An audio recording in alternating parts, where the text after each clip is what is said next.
Good to see everybody this morning, and members, we do have a quorum for the record. Before us, we have Senate File. We have Senate File 959, the Environment Omnibus Bill before us. And we also are going to cover the Housing Bill, Senate File 969, and the Legacy Omnibus Bill, Senate File 971 today. Members, we have session at noon, and we will continue on into the night. If we will, to get these bills done today, they need to move. So buckle up. Here we go. We have Senator Ingebrigtsen in front of us first up. Very good to see you, Senator. Very good. Welcome to the committee. You are our vice chair, and it's good to see you in front of the seat. Thank you, Madam Chair and members. Senate File 959 is the budget, biennial budget for the Environmental Natural Resources, as well as the Minnesota Pollution Control Agency, the BOWSR, Board of Soil and Water, and the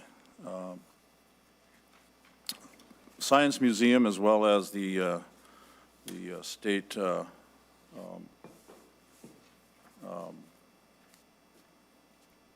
zoo, Minnesota Zoo, which is by the way, a beautiful asset that the state of Minnesota has got, and they're doing some wonderful things out there. But Madam Chair, just in general, this is a compilation of not only financial, which we're here to talk about today, but a lot of work went into this, not only from my committee, but also Senator Ruud's committee. You'll see policy in here that actually has financial implications, and we really appreciate the work that that committee has done to get it into this committee.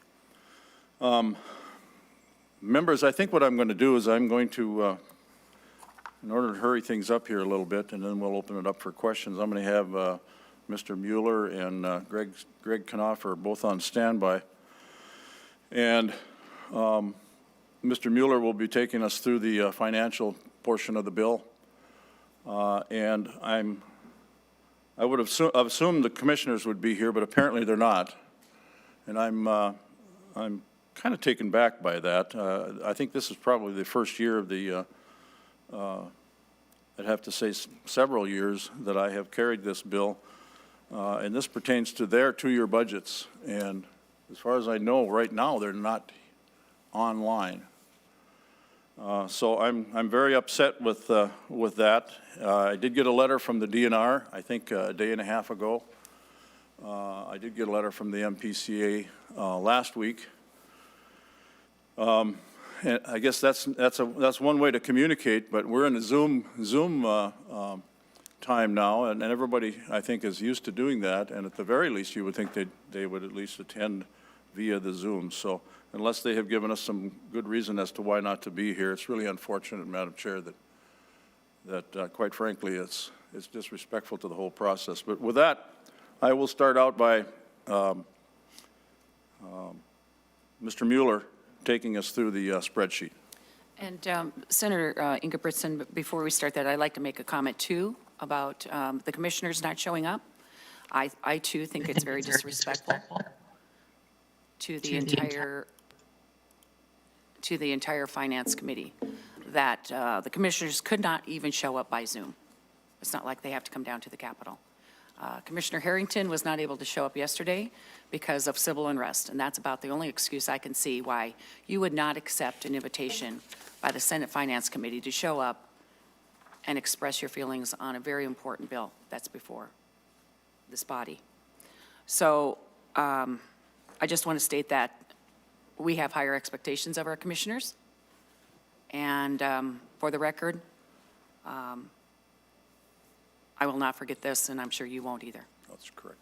Madam And Chair? you have the A31 amendment Yes, before Madam us, Chair, I was gonna- Senator Ingebrigtsen, a Madam technical Chair, amendment. I'd like to offer the A31. It's a technical amendment. If you need an explanation or if you don't have it, I can wait. Is it online? I think it was. Yes, Senator Ingebrigtsen Okay. has been posted, it has been emailed. Madam Chair, it's John. Who are we Marty. talking to? Okay, Senator Marty, Yes. Madam Chair, yeah, I'm hearing that some of the commissioners have been trying to join and don't have the link right. If, in any case, if somebody can make sure it gets to them, I've been told several have been trying to join and unable to. Okay, that's good to know, Senator Marty. They did send us information last night that they declined, was that last night? That they declined to come to the committee.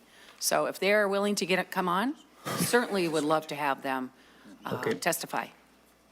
Thank you. I just heard that they were trying, and I will try and make sure they get. Thank you, Senator Marty, appreciate that. We do have a motion before us, the A31 technical amendment. It is posted and emailed, and I'm not sure who would like to take this. Mr. Mueller, perhaps? Madam Chair, sure. This just corrects 4 different cross-references in the bill. It's pretty simple. Okay. That's it. Okay, any questions on the A31 technical amendment? All those, Senator Ingebrigtsen renews his motion on the A31 amendment. All those in favor say aye. Aye. All those opposed say nay. Motion prevails. A31 is adopted. Okay, so Mr. Mueller, to the spreadsheet that you should all have before you too. Madam Chair, my name is Dan Mueller. I'm the fiscal analyst for the Environment Committee. I'll be going through a spreadsheet. Is it okay if I would share that? Absolutely. screen? Thank you, Mr. Mueller.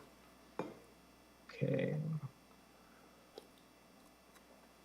All right, here we go. This, the bill today contains, Article 1 contains the budget for the agencies that Senator Ingebrigtsen was talking about: PCA, DNR, BOWSR, Science Museum, Minnesota Zoo, and the Board of Tourism and the Conservation Corps. Then Articles 3 and 4 contain the annual bills from the Environment and Natural Resources Trust Fund, or the LCCMR, based on the LCCMR recommendations. So this spreadsheet covers all of that, but separately by article, because the LCCMR, or the Environment and Natural Resources Trust Fund bills, are not integrated with agency budgets. They are separate. So they are in separate articles and have separate spreadsheets, but they're all attached here together. So first I will go through Article 1, which is the agency budgets. And this spreadsheet shows just change items for each of the agencies, and then the agency totals. The committee had a general fund target of minus 15 million for the 22-23 biennium, and also in the tails. And so the spreadsheet will show how we get to that target of minus 15. And in a number of the cases, the general fund reductions in some of the agencies, we were able to offset with increases from other other funds that are available to this committee. So first I'll start with Pollution Control Agency. There's a net general fund reduction of just over $2 million, $2.068 million. The first one is operations reduction of $868,000. Some of these reductions match the 5% reduction that was passed earlier this year in a bill that was across all agencies. So we carried those reductions into this bill. So this operations reduction is for $868,000. This is spread across a couple of areas of the agency. Next, we have municipal liaisons and economic analysis. These are, this is an appropriation that was funded in part by the general fund and the environmental fund. So this reduction here of a little over $500,000 is offset by an increase in the environmental fund for the same amount. Next, we have the recycling composting grants, a reduction of $300,000 per year. This grant program is also funded from the environmental fund by $700,000 per year, and that amount was not reduced. So just the general fund portion of this grant program was reduced. Next, we have a reduction to the Environmental Quality Board of $97,000 per year. And then we have one new spending item here on line 21. This is from a Senator Pratt bill. This is $100,000 to pay off some general bond obligations for a closed landfill in Anoka, so they can put solar projects on that. And there's a bunch of language in the bill for that. And like I said, this was a Senator Pratt bill. So the net general fund offset or change for the PCA is a little over $2 million. Next, we have the environmental fund. And the first one I touched on here, this is offsetting a general fund reduction. Next, we have some new items that are in the bill. We have $500,000 for a PFAS report, and this is from a Senator Weber bill. And this is $500,000 one time. Then we have a green tier report for $128,000. This was in a Senator Ingebrigtsen policy bill. And then some implementation plans. This is also was in a Senator Ingebrigtsen bill for $248,000 for 2 years. Next, we have a mattress recycling program. This is from a Senator Howe original bill, and it was also in the policy bill. And this would pay for a staff person to oversee that program, $96,000 per year.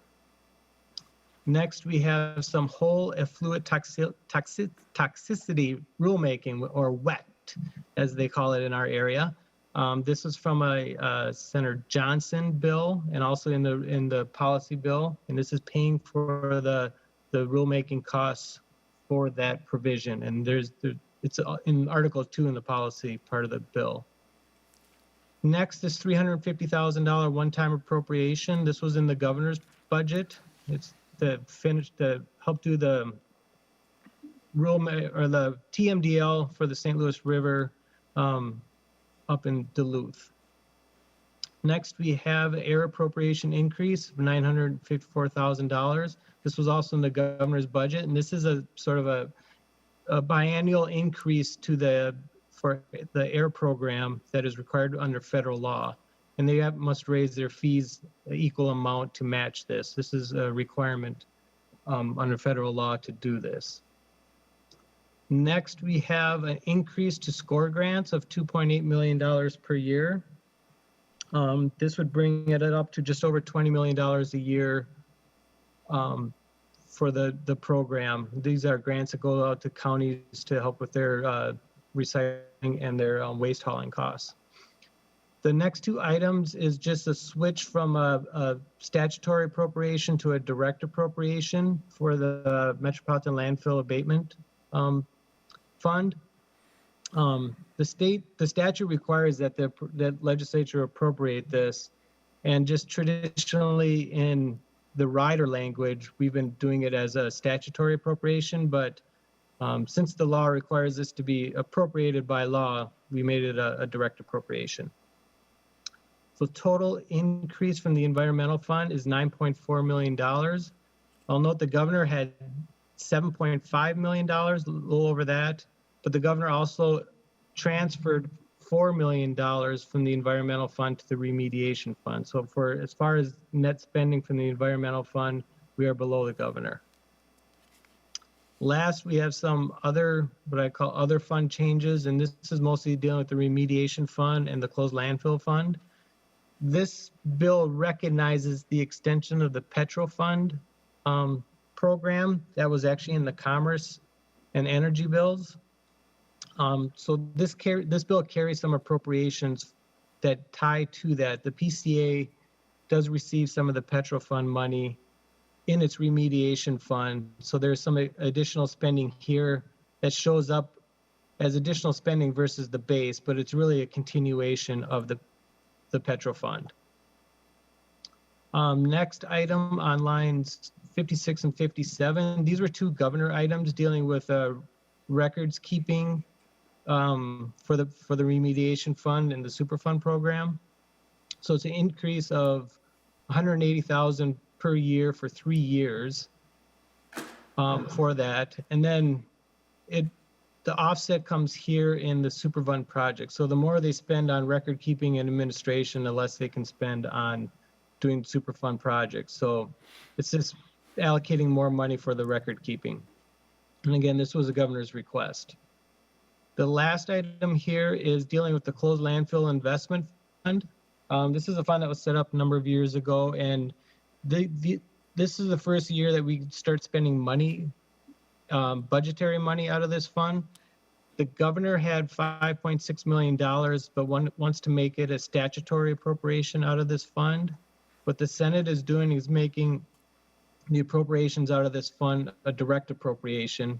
So we do $2 million per year, and then we do $1.6 million in a new closed landfill emergency account. We can talk more about that in the policy article, but this would set aside some money to have the PCA access when, for instance, if the legislature is not in session and they need some emergency money to address some issues in a closed landfill. So this is the approach that the Senate is taking with the closed landfill fund. We're using direct appropriations. There's over $100 million in the closed landfill fund. So the Senate felt it was best to do direct appropriations out of that instead of just having statutory authority for the PCA to have access to that fund. So out of these other funds, the remediation closed landfill funds, it's about additional $17.3 million. Again, about 11.6 of that is just extending the petrol fund. So it doesn't really count as really new spending, but it's new versus the base. So total PCA spending in this bill is $530.376 million, which is 24.6 above the base. And again, part of that is counting the petrol fund extension, and the new spending out of the cliff is the majority of that. And then the general fund reduction of a little over $2 million. The only revenue changes for PCA is, again, the air appropriation increase. They must raise fees equal to the new expenditures they have in the air program. This is required under federal law. So that is it for PCA. I'll go to the next page and start with DNR. The DNR has a net general fund change of $8.79 million.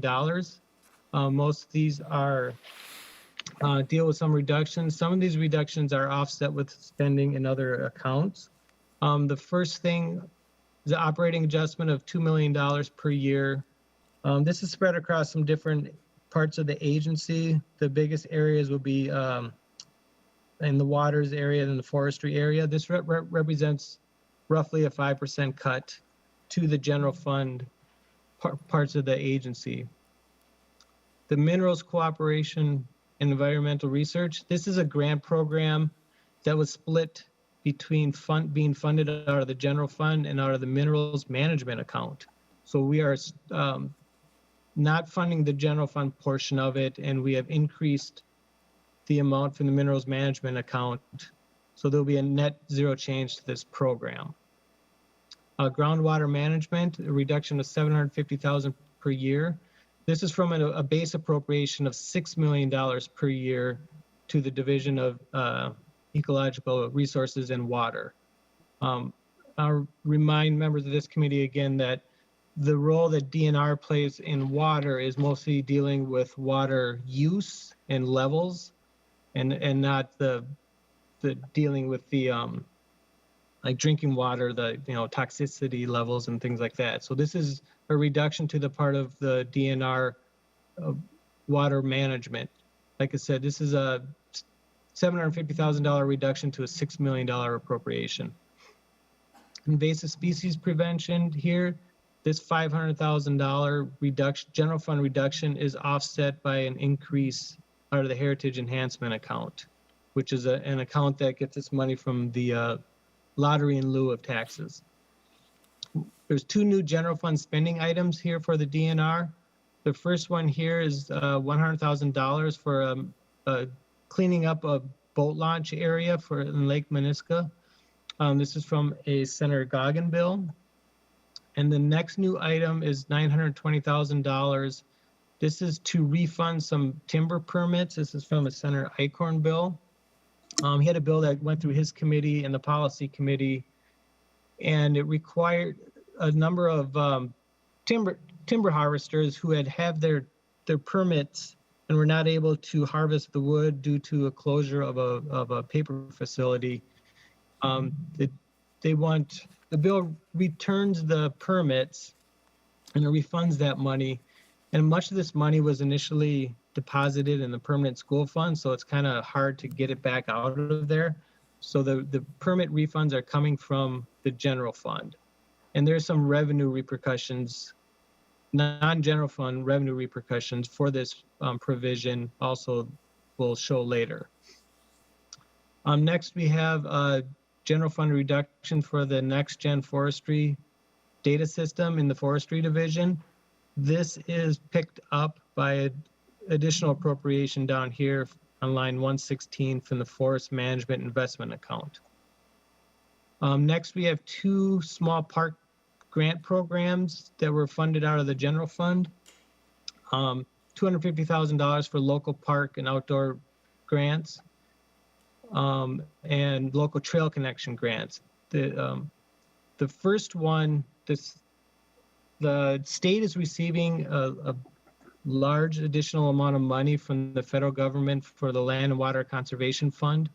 And this money is used for parks. And I'll talk about it when we get down here, but it's an additional almost $2 million a year that's both going out to state parks and local parks.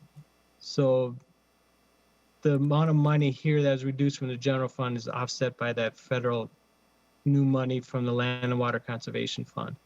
And also the Trail Connections Grant Program, that money is being offset from an increase in the appropriation from the Lottery in Lieu account. So overall in parks, with counting that federal money, there'll be a big increase in park money, both for the state parks and for local parks. The last general fund reduction here is another one for the invasive species program in the enforcement division. This is just a straight up general fund reduction, but it's to a larger appropriation. It's not deleting it. Again, so the general fund net change for the DNR is $8.79 million for the biennium. Next, we get to changes in the Natural Resources Fund. Again, the Natural Resources Fund consists of accounts, dedicated accounts, like parks accounts, ATV accounts, and things like that. So not to confuse this with the Environment and Natural Resources Trust Fund, but this is the account within DNR where they collect the fees for the, snowmobile trails, ATVs and things like that, and parks. The first one here was to offset a general fund. The Minerals Cooperative Research is to offset a general fund reduction. There is a proposal in the bill from the governor, and it's a modified governor's proposal dealing with the critical habitat license plates. And we'll talk about that a little bit later, but part of that is increasing the amount of money that comes out of the non-game wildlife account. So it's an increase of $15,000. This helps meet the match from the critical habitat account. That's where your license plate dollars go to. So there's a proposal in the bill that allows for a 2-to-1 match out of that account so they can spend the money that's been building up. This next item on 115 is a governor's item, $500,000 for advancing forest inventory. The governor funded 2 years of this out of the FMIA, Forest Management Investment Account, and the Senate is doing 1 year. Line 116, again, this is replacing a general fund part of this appropriation. So it's no change to the total amount of money going to the next gen forest data system, just now all of it is coming out of the Forest Management Investment Account. This line 117 is the increased money that is coming from the Land and Water Conservation Fund, or we used to call it LawCon, and formerly called LawCon. This is money that's coming from the federal government. They finally released the full amount of money that they collect from oil offshore leases and send out to the states. So this represents the amount that we used to get for this used to be about $300,000 per year. So you can see the increase is pretty big compared to the base amount. And this is the amount the state is getting that goes out for state parks. It does not go out for operations. It goes out for new like buildings and projects like that. And also an equal amount is going out, which is part of a statutory appropriation that the DNR already has in the system. Equal amount of money is going out for local parks. So there's a big increase for state parks and local parks from federal money.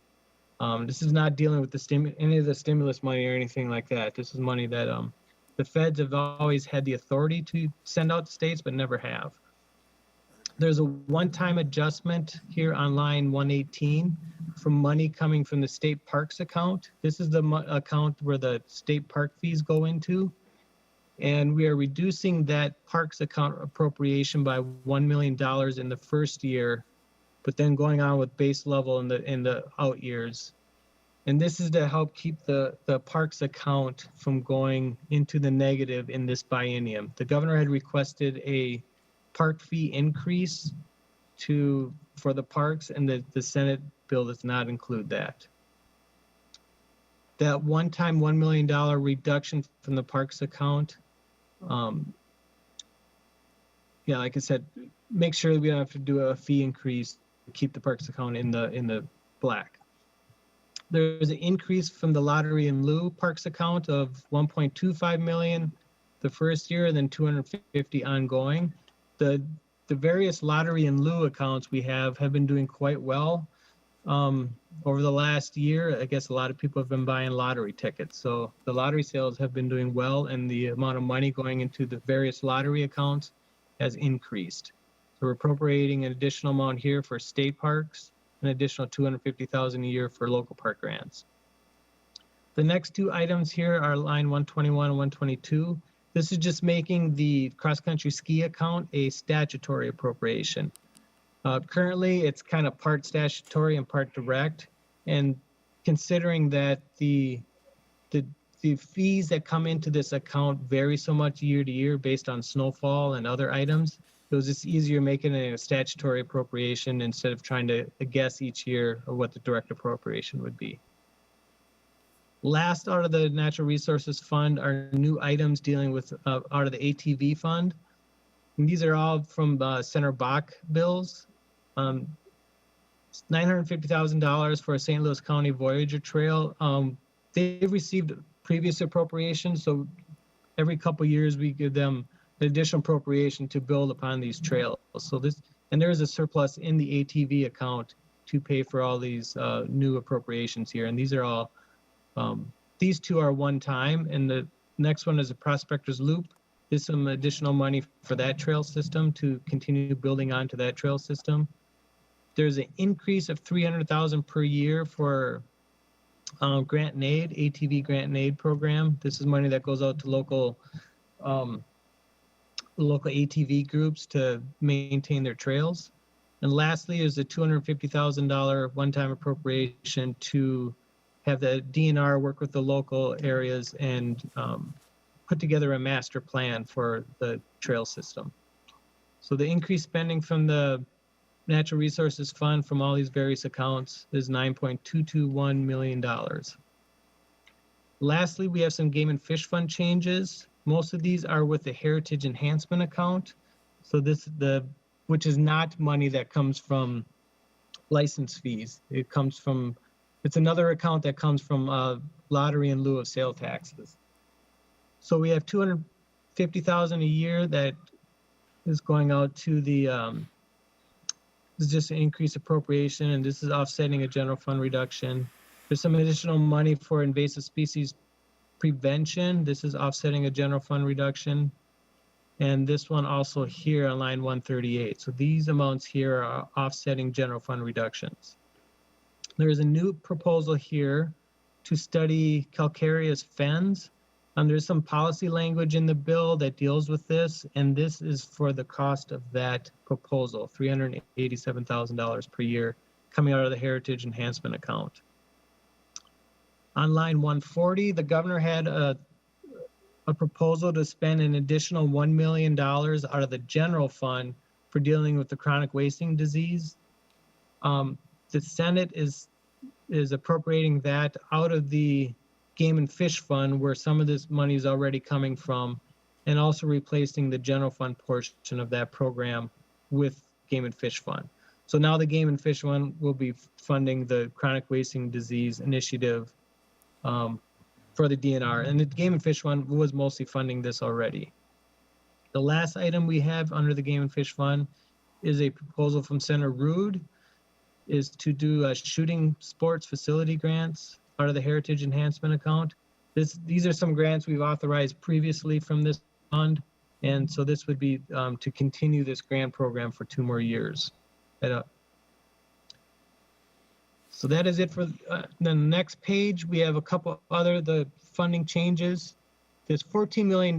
This is the proposal I was briefly talking about before of changing the match amount for the critical habitat plates. A large amount of money has been building up in this account at DNR due to them not being able to get matching money. Currently, the law requires a 1-to-1 match to spend this money. So the money's been building up in this account. So there's some proposals in here. The governor had a proposal. The Senate's modified that somewhat in working with the DNR. So now the match requirement is a 2-to-1 match, and we expand the uses of what can be a match by a little bit. Mr. Knopf, when we go through the policy article, can talk more about this. But this was a governor's proposal, and this would allow them to spend this money that's been building up in the Reinvest in Minnesota account. And so it shows up as a $7 million increase for 2 years and also into the tails, depending on the sales of the license plates. The last item here for DNR for new spending, this was a late governor's revised budget request, $500,000 per year out of the permanent school fund. And this would help speed up some of the land exchanges that are happening in the Boundary Water Canoe area so they can get the permanent school lands out of that Boundary Waters Canoe area and exchange it with other forestry lands outside of the Boundary Waters. And so this would benefit the permanent school fund in the long run by getting that land out of the Boundary Waters Canoe area. And so they're using some permanent school fund money to speed up that request. So that's it for the spending change items for DNR. The net spending for DNR on line 154 is $922.2 million, which is just about $20 million above base when you count all the fund spending. And then the general fund portion of that is a reduction of $8.79 million. Fee changes and revenue changes tied to the DNR. Again, the governor had a proposal to increase boat fees and state park fees. That is not included in this bill, and those accounts are still in the black with this budget. There are a couple of small revenue change items. The bill has a proposal for free state park entry for tribal members. This was in the governor's bill. That will result in a $2,000 per year reduction to the general fund. There's a portion of the state park entry costs that go to the general fund, and also a $25,000 reduction to the parks account. The policy bill did contain a park permit violation fee. This is to assign if a car is parked in a park but does not have a park sticker. And so this allows the DNR to assess a fine for people who enter the park and didn't pay the park entry fee. There's a small amount of money. There's a number of provisions in our bill dealing with land sales. This comes from the DNR lands bill, and a small amount of money from those land sales will go to the lands. There's a separate lands account, so $34,000 will go to the lands account. There's 2 items dealing with requiring permits for bow fishing tournaments and youth fishing tournaments. Currently, there's no permit required for those, and the DNR must cover the cost of overseeing those tournaments out of their own pocket or with other funds. And so by assigning a permit fee for these tournaments, and it's modest, they will be able to cover the costs of when they have to sign conservation officers for these tournaments.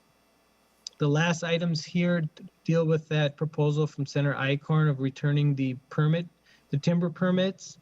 These are revenue losses that are expected due to having to reissue the permits, and they're expecting the permits will come in at a lower amount than what they were originally issued.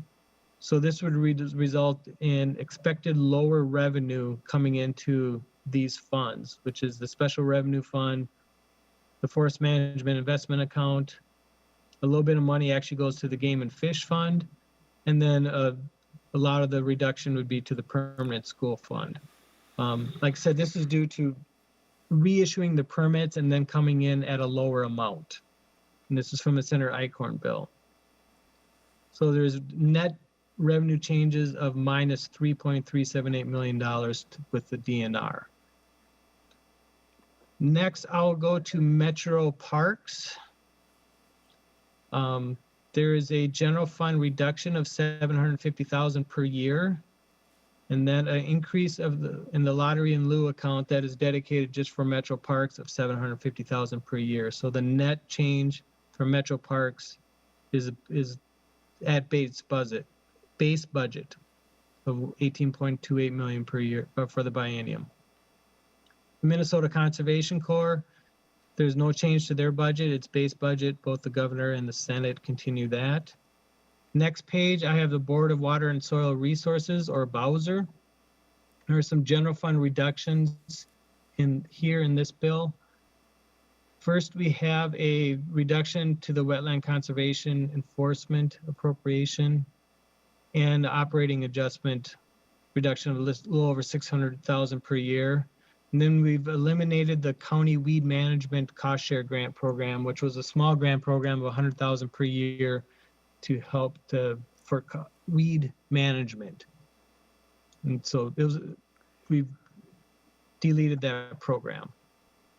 So the net change to Board of Water and Soil Resources is a little over a $1.5 million general fund reduction to their, and they still have a spending of a little over $52 million when you count all funds, and $28.2 million of general fund. Next, we get to the Minnesota Zoo. There's no change to their base budget, so that they continue on at their $19.6 million general fund appropriation, and the rest of the money here on line 246 shows a special revenue fund, and this is where their gate receipts come in. I will note that this is one area where the governor did have a pretty big increase of $9.9 million for the biennium looking ahead in fiscal year 22-23, and also a one-time almost $6 million in fiscal year 21 increase from the general fund. Science Museum has no change to their base budget, so it's $2.158 million general fund, no change. The last agency in the Article 1 here is Minnesota Board of Tourism. There's no change to their base budget, and they are getting one-time money of $880,000. This is tied to a Senator Ruud bill to give the Board of Tourism some one-time money to help with the hospitality industry to sort of get back off the ground after after suffering some of the hardships over the last year.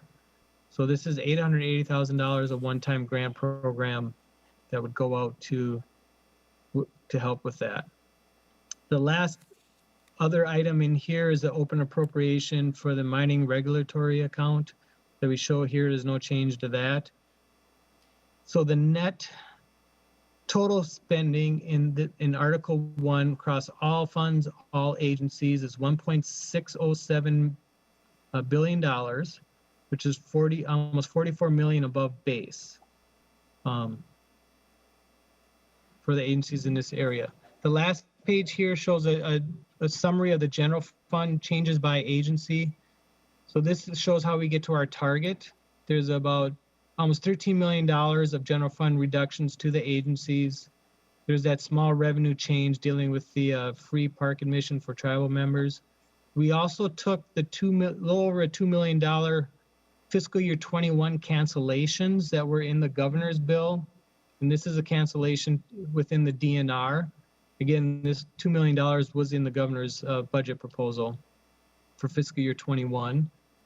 So this is how we get to our $15 million net target in 22, 23, and then continuing on these reductions in the tails gets us to our $15 million reduction also in the tails.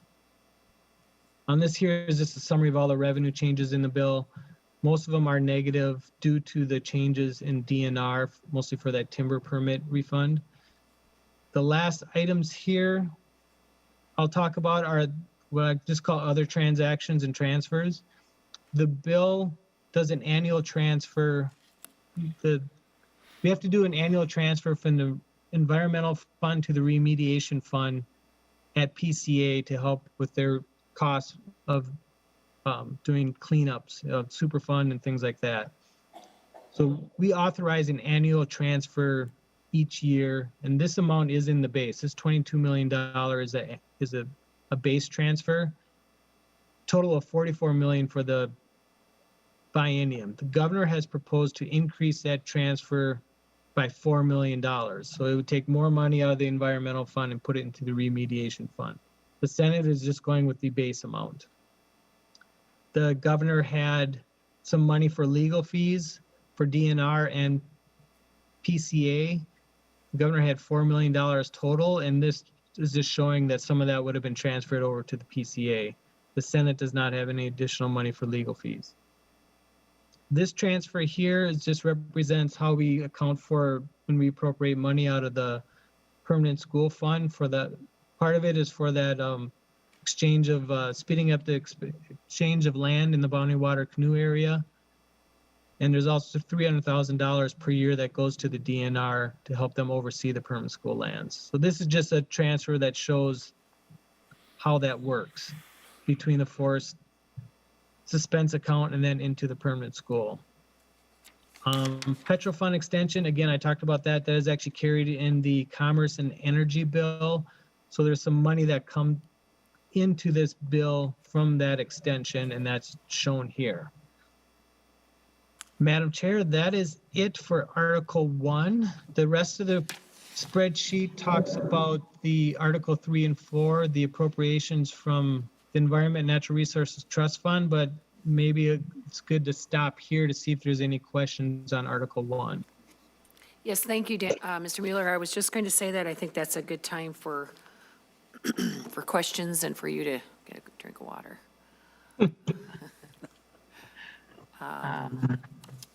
Okay.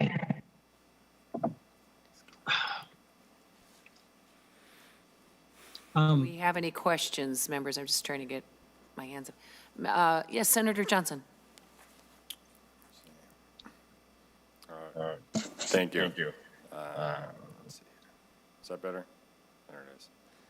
So I was just looking at this. We have a negative $15 million general fund target. What is the all-fund growth then in this budget? I may have missed that.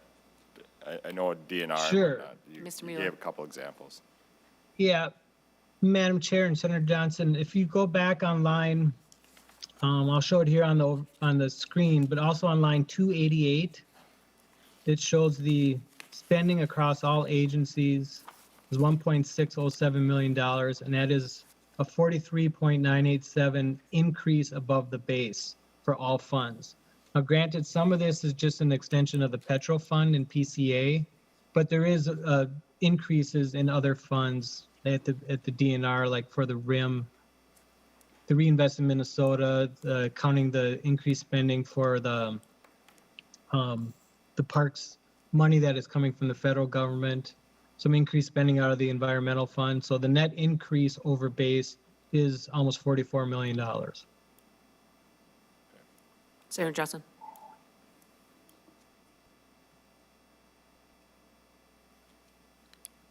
Any further questions on the spreadsheet?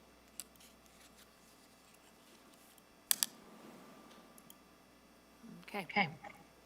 Okay, All Mr. right, Mueller. Yes, let's continue.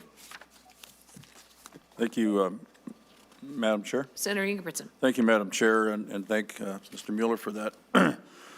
As usual, tremendous job putting numbers together, and as you can see, there's a lot of accounts coming and going out of this this budget, and sometimes you have to wonder how they're able to keep track of that. And but it is complicated, but at the same time, it makes sense at the end. Just one little comment, just overall, you know, with a $1.6 billion budget, the overall $44 million above the base. So we think this is a pretty good budget in taking in light of the $15 million negative target that I was given. So with that, if there's no further questions, first of all, I'd like to make a note, Madam Chair, if I could, that the commissioners from the MPCA as well as the DNR are both online. They said there was some confusion, at least that's what they told me on my thing, and that can happen, but they're online right now for any questions, and I think they may have some testimony as well, so. Thank you, Senator Ingebrigtsen. I think I would like to go to Mr. Knopf first. Yes, to absolutely. I just wanted to make note that they were here and they notified me. Okay, that they so. did decide to appear. Thank you. So I'd go to Mr. Knopf for his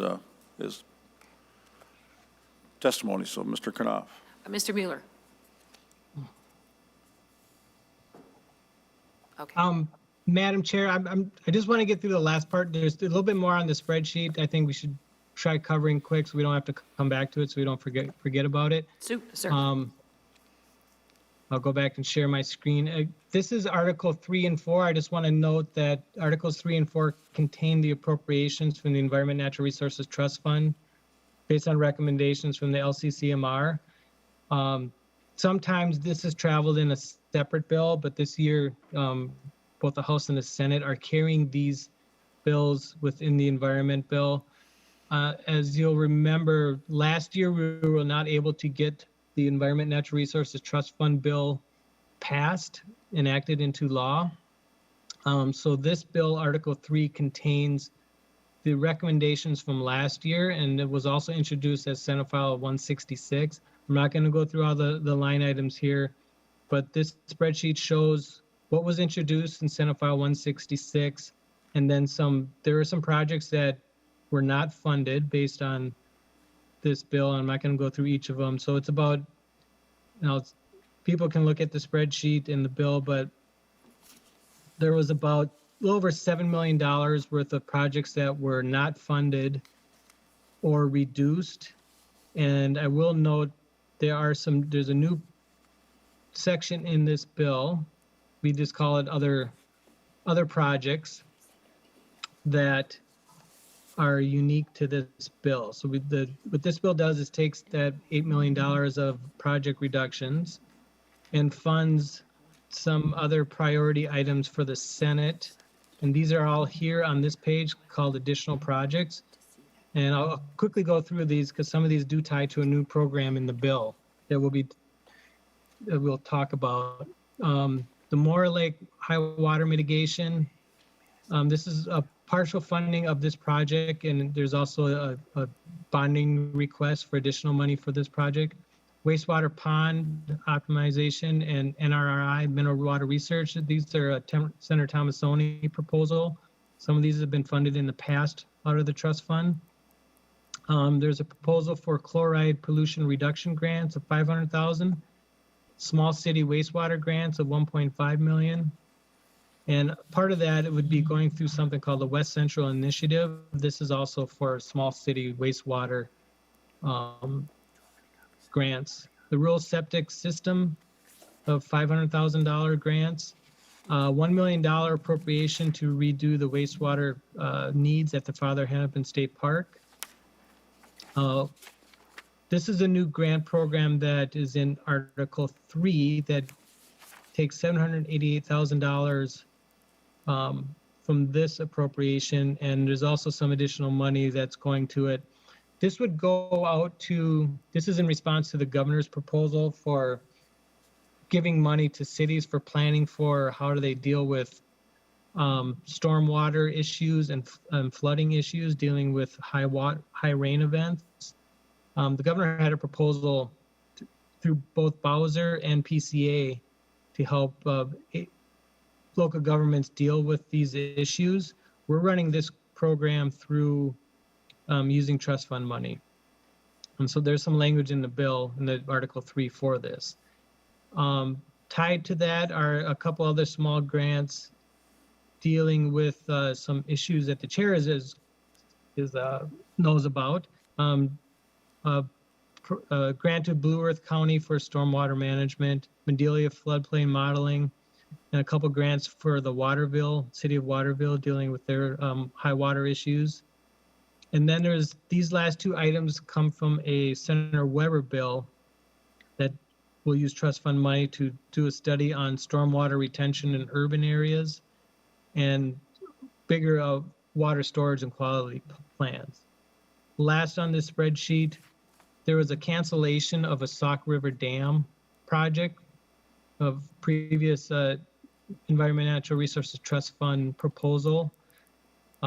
Originally in the bill, it was going to be spent on these items, and we're now spending that $2.768 million on that new program dealing with grants to local governments dealing with high water issues. So that is Article 3. It spends $61.387 million of trust fund money in fiscal year 21. Again, this is from the bill that did not get enacted last year. Jumping to Article 4 quickly, this is the fiscal year 22 Environment Natural Resources Trust Fund bill as recommended from LCCMR. There are no changes from the LCCMR recommendations here. So this Article 4 funds this portion for fiscal year 22 recommendations as is. There are no changes. And this is from a bill that was introduced by Senator Ingebrigtsen. I believe it is Senate File 690. So like I said, there's no changes to this Article 4 fiscal year 22 appropriations from the trust fund. So that is it. That's all I have for the spreadsheets. Okay, thank you, Mr. Mueller. So now I will have Mr. Knopf run through the articles, and you did a very good job, Mr. Mueller, on explaining much of this, and just wondering if Mr. Knopf has anything that he'd like to fill in with that. Madam Chair, rather than going through 161 sections on 130 pages, Mr. Stanley had prepared a chart. It should be in your packets. And it shows where, if I could share the screen, I can go through that briefly. Absolutely. And then I can take questions from any of the, let me see if I can find it here. I have not done this before. I don't see it on there. Just a second. But the chart will show all of the bills that are included and the subject matter or who introduced those bills. And let me, I think I can do it now.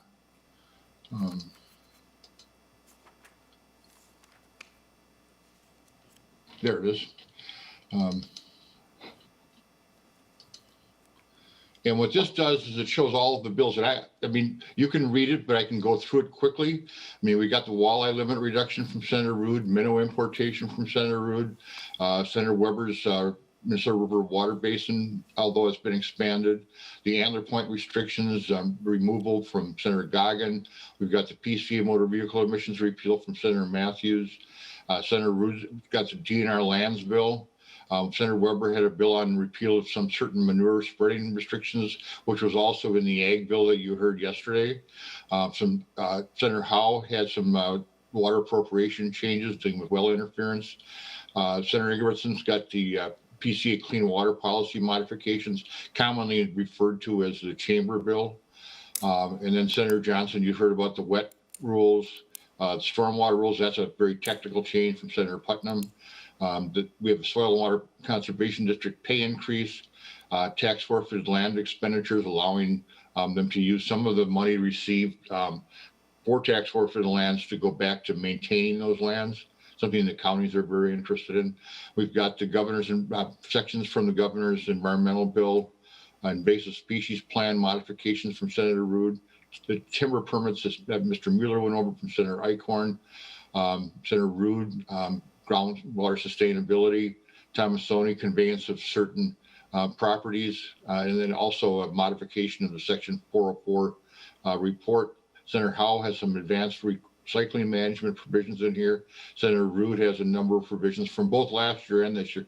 Many of these things just didn't pass last year, so they're included again this year from the 2020 bill. Senator Duckworth on the Goodhue County land transfers, Senator Ruud on conservation easements, Ingebrigtsen on nuisance bear taking, Ruud on the critical habitat corridor rulemaking, Pratt on reuse to the closed landfills. Mr. Mueller went over that in the spreadsheet. Senator Eichhorn, a minor change in the sustainable forest incentive, but it also includes an extension of the Sustainable Forest Resources Act. Senator Howe has mattress recycling, Eichhorn open season for wolves, Western appeals of determination for ordinary high water level determinations, Johnson on making permanent the change on portable stands in the northwest part of the state, Senator Lang on the public water inventory revision process, Thomasoni on terminating certain mineral leases, Ingebrigtsen on review of permits denied. And Madam Chair, let me see if I need to go over to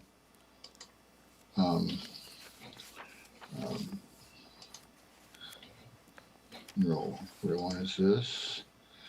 And I guess, Madam Chair, that is it. I can answer any questions or go into more detail in any one of these items. I just thought to save the committee time, this gives you an idea of what's in the bill. And again, we can talk about any details if members have questions. Very good. Thank you, Mr. Knopf. Appreciate that. Members, do you have any questions for Senator Ingebrigtsen, Mr. Knopf, Mr. Mueller on Articles 1, 2, and 3? There's a lot going on in this bill, Senator Ingebrigtsen. A lot of funds. Senator Kiffmeyer. Thank you, Madam Chair. I would say probably in reading through, one of the things that I noticed was the fact that Senator Ingebrigtsen did not increase fees to boaters, or I think it was the campground fees. I had them down here. It was, boat fees and state park fees. I really appreciate that. The families in my area, especially now, doing that sort of recreation is a one kind of normal freedom thing that they get to do, and to raise more fees and put burdens on these families would just really be, I think they would really feel it, and they would feel that the one area where they are able to enjoy and do that. So thank you, Senator Ingebrigtsen, for protecting those families and not raising those fees. Thank you, Senator Kiffmeyer.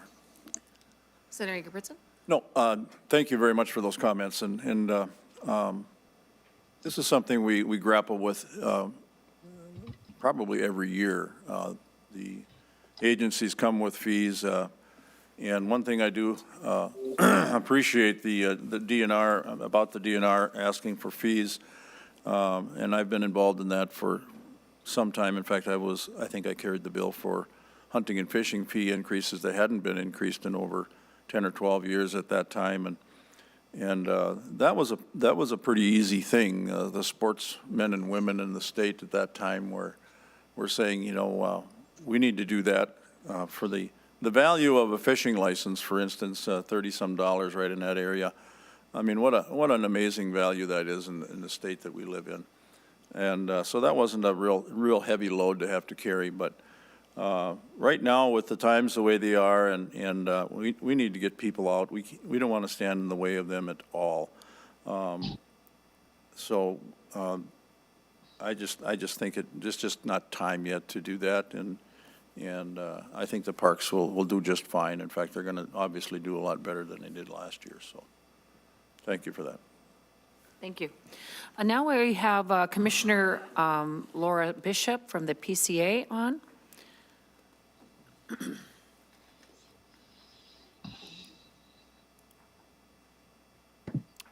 Good morning, Commissioner. How are you? Good morning, Madam Chair, and good morning, Senator Ingebrigtsen, Chair Ingebrigtsen.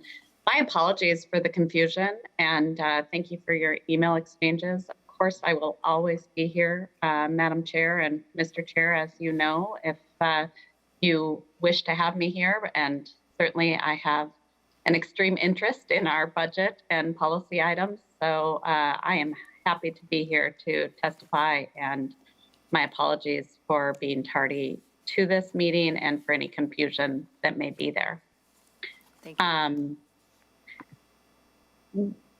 I would like to just comment quickly on this, on Senate File 959, and we have also outlined both our concerns and our support for certain provisions of this bill in a letter that was sent to you, Madam Chair.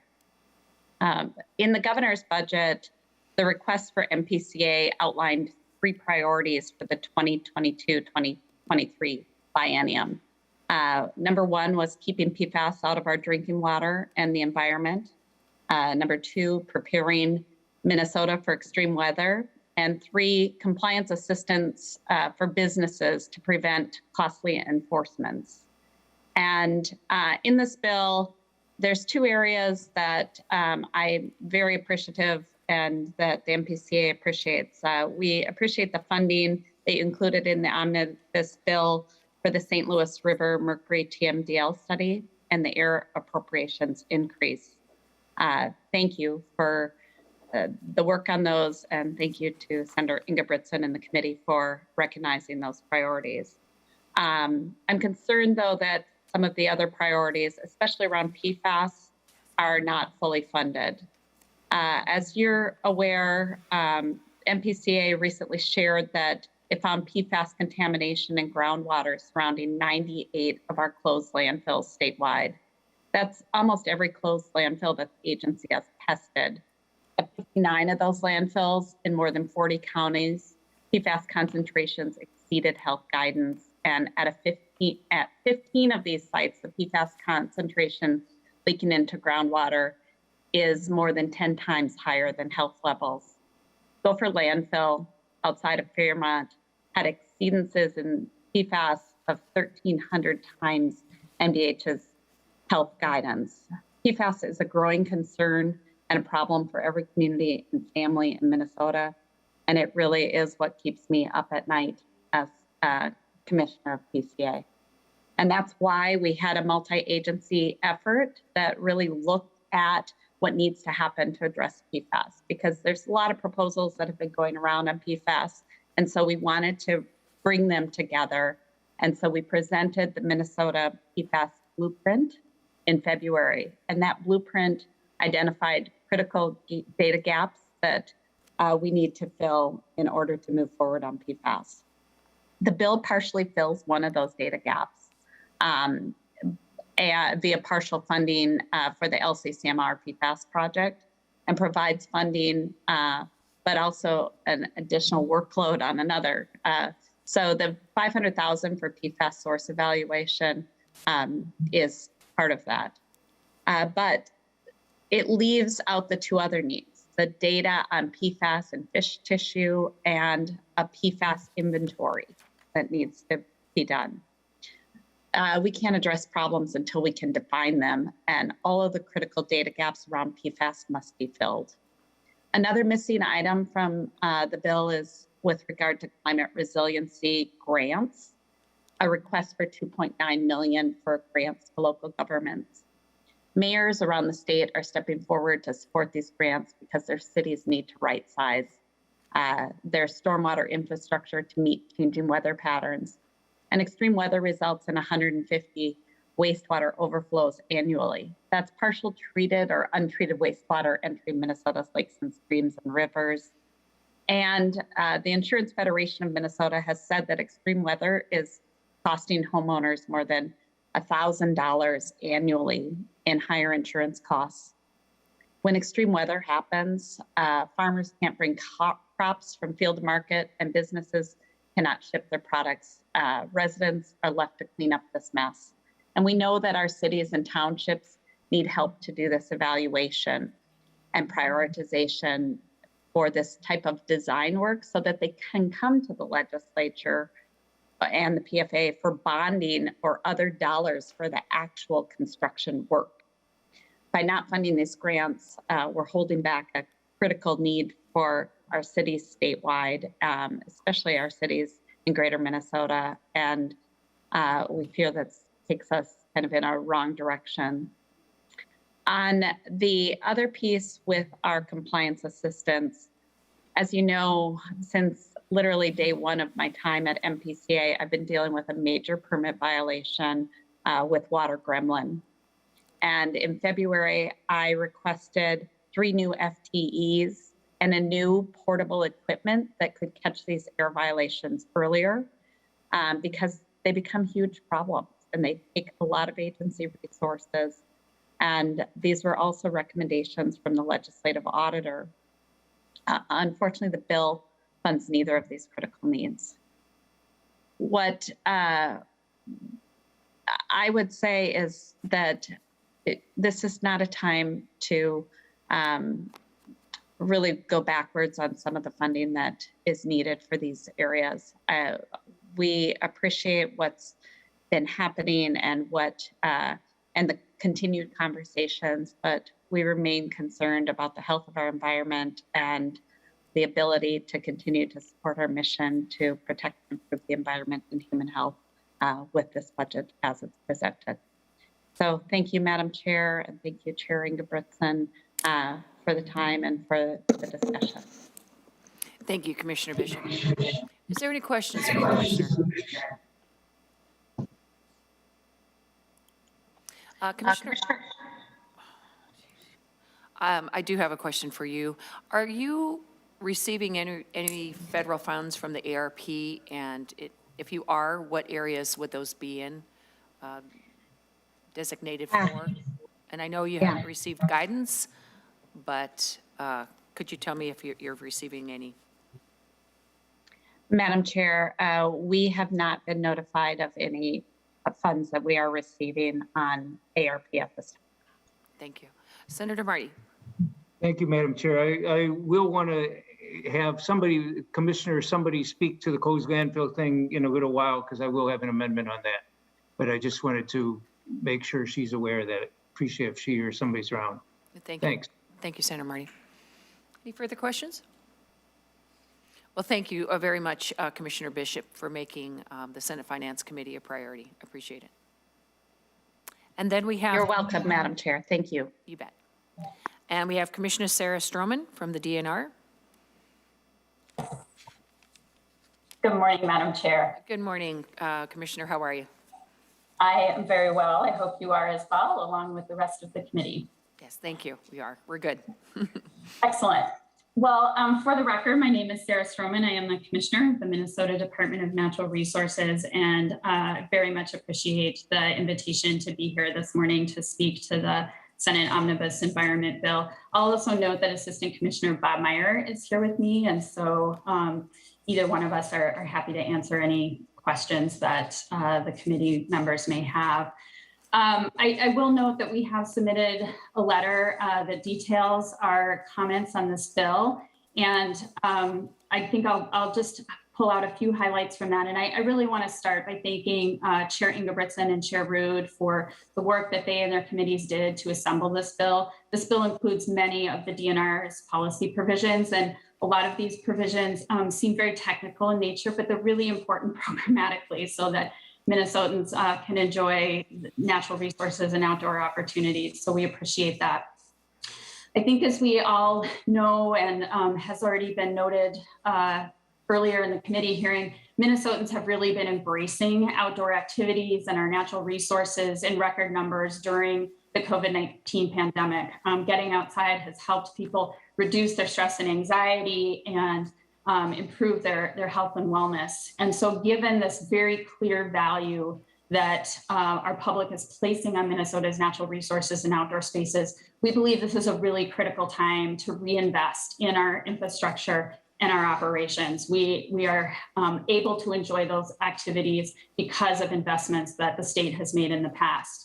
And so to that end, the governor's proposed budget for fiscal years 22 and 23 maintains funding levels across DNR programs, ranging from parks and trails operations and enforcement activities to timely permitting processes and state forest management, while also making some new strategic key investments.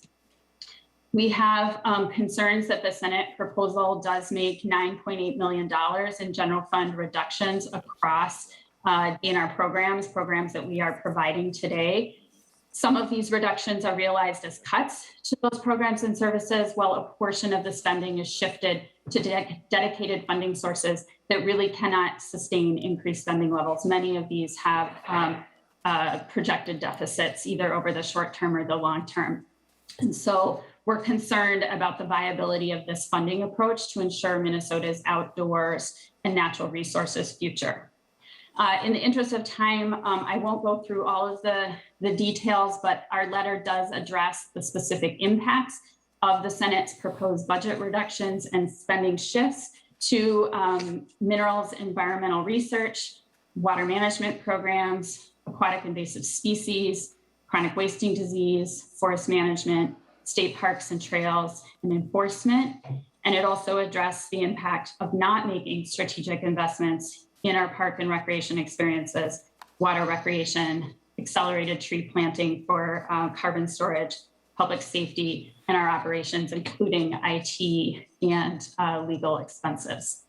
So again, Madam Chair, we're very pleased that this bill includes many of our policy provisions. We do have some concerns about the general fund reductions, believing that now is a critical time to be investing in those outdoor opportunities that Minnesotans are valuing to a very high degree. And again, Assistant Commissioner Meyer and I are happy to stand for any questions and appreciate the opportunity to be here today.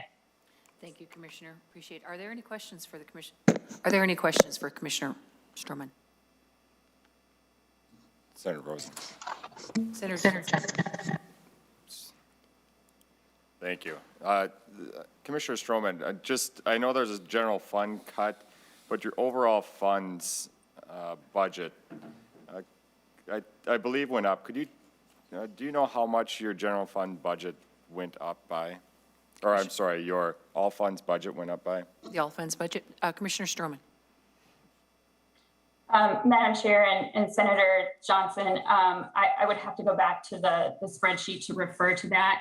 I think the issue here is less about the total number, but about where those dollars are coming from. Many of those funds do not have long-term sustainability or viability to them. So for example, shifting the chronic wasting disease funding entirely to the Game and Fish Fund. The Game and Fish Fund is projecting a deficit going out because of the overall and long-term decline in hunting and fishing license buying. Our state parks account is in an immediate structural deficit problem, which is why, and we appreciate the Senate providing lottery in lieu, but that is not a long-term solution to the structural deficit. Our forest management investment account, due to the downturn in the timber industry, has an underlying structural issue there as well. So it's the concern about not the bottom line number this time, but using those dedicated funds instead of general fund as a solution for right now when we can't sustain that into the future. So it's not making those kinds of future investments that we need to be making in Minnesota's natural resources and outdoors, again, given the value that we're seeing Minnesotans place on those today. Senator Johnson. Good.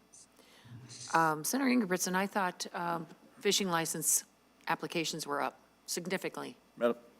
Madam Chair, thank you, Madam Chair. I believe you're right. The commissioner may want to comment on the fishing licenses sold last year. I think there was quite an increase. There's certainly a concern about the hunting licenses, and we're trying to do as much as we can to encourage the youth, and more of that in this bill as it was in previous bills, to get them engaged, to get them off the couch, get them out there and enjoy the beautiful jewel that we really actually live in when it comes to the environment. But maybe the commissioner can talk about fishing licenses, but I was under the impression that we had actually a pretty high number. Commissioner Sturman. Madam Chair, Senator Ingebrigtsen is correct, and you are correct in the idea that we did have an increased sale in fishing licenses last year. And that was, I think due to the pandemic, due to people wanting to find those safe and healthy activities outdoors.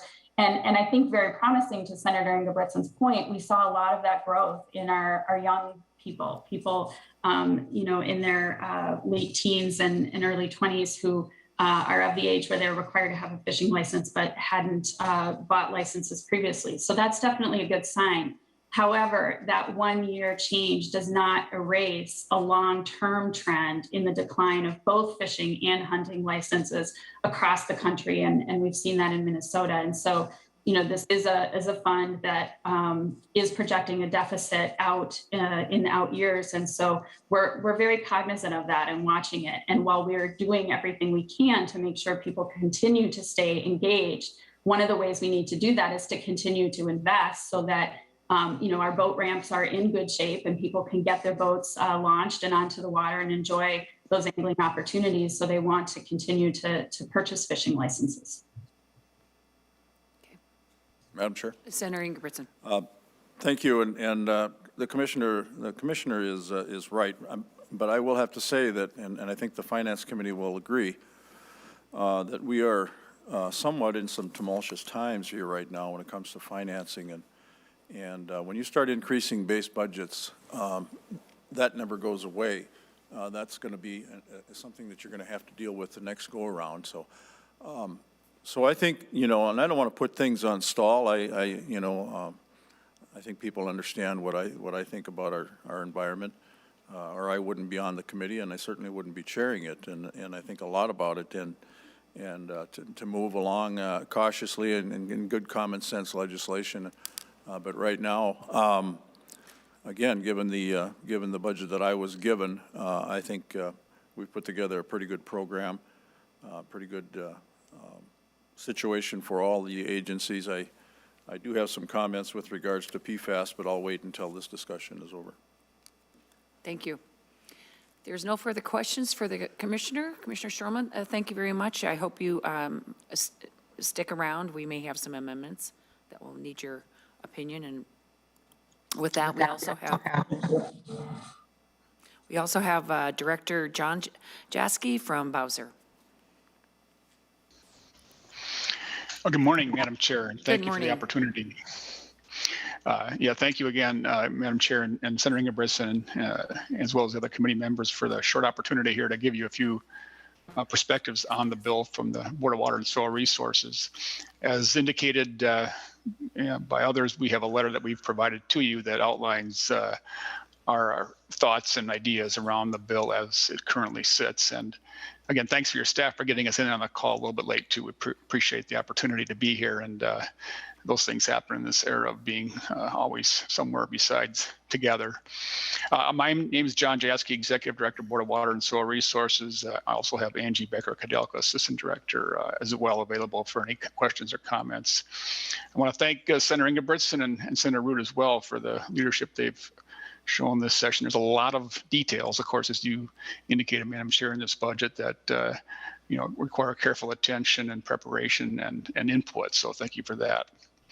Onto the bill, a couple of things that we think are important that are included are the extension of the 404 assumption study. The COVID definitely compromised our ability to work with the federal agencies on figuring out how that might work well for Minnesota, which would be how we could better accomplish the wetland regulations that the federal and state agencies are responsible for.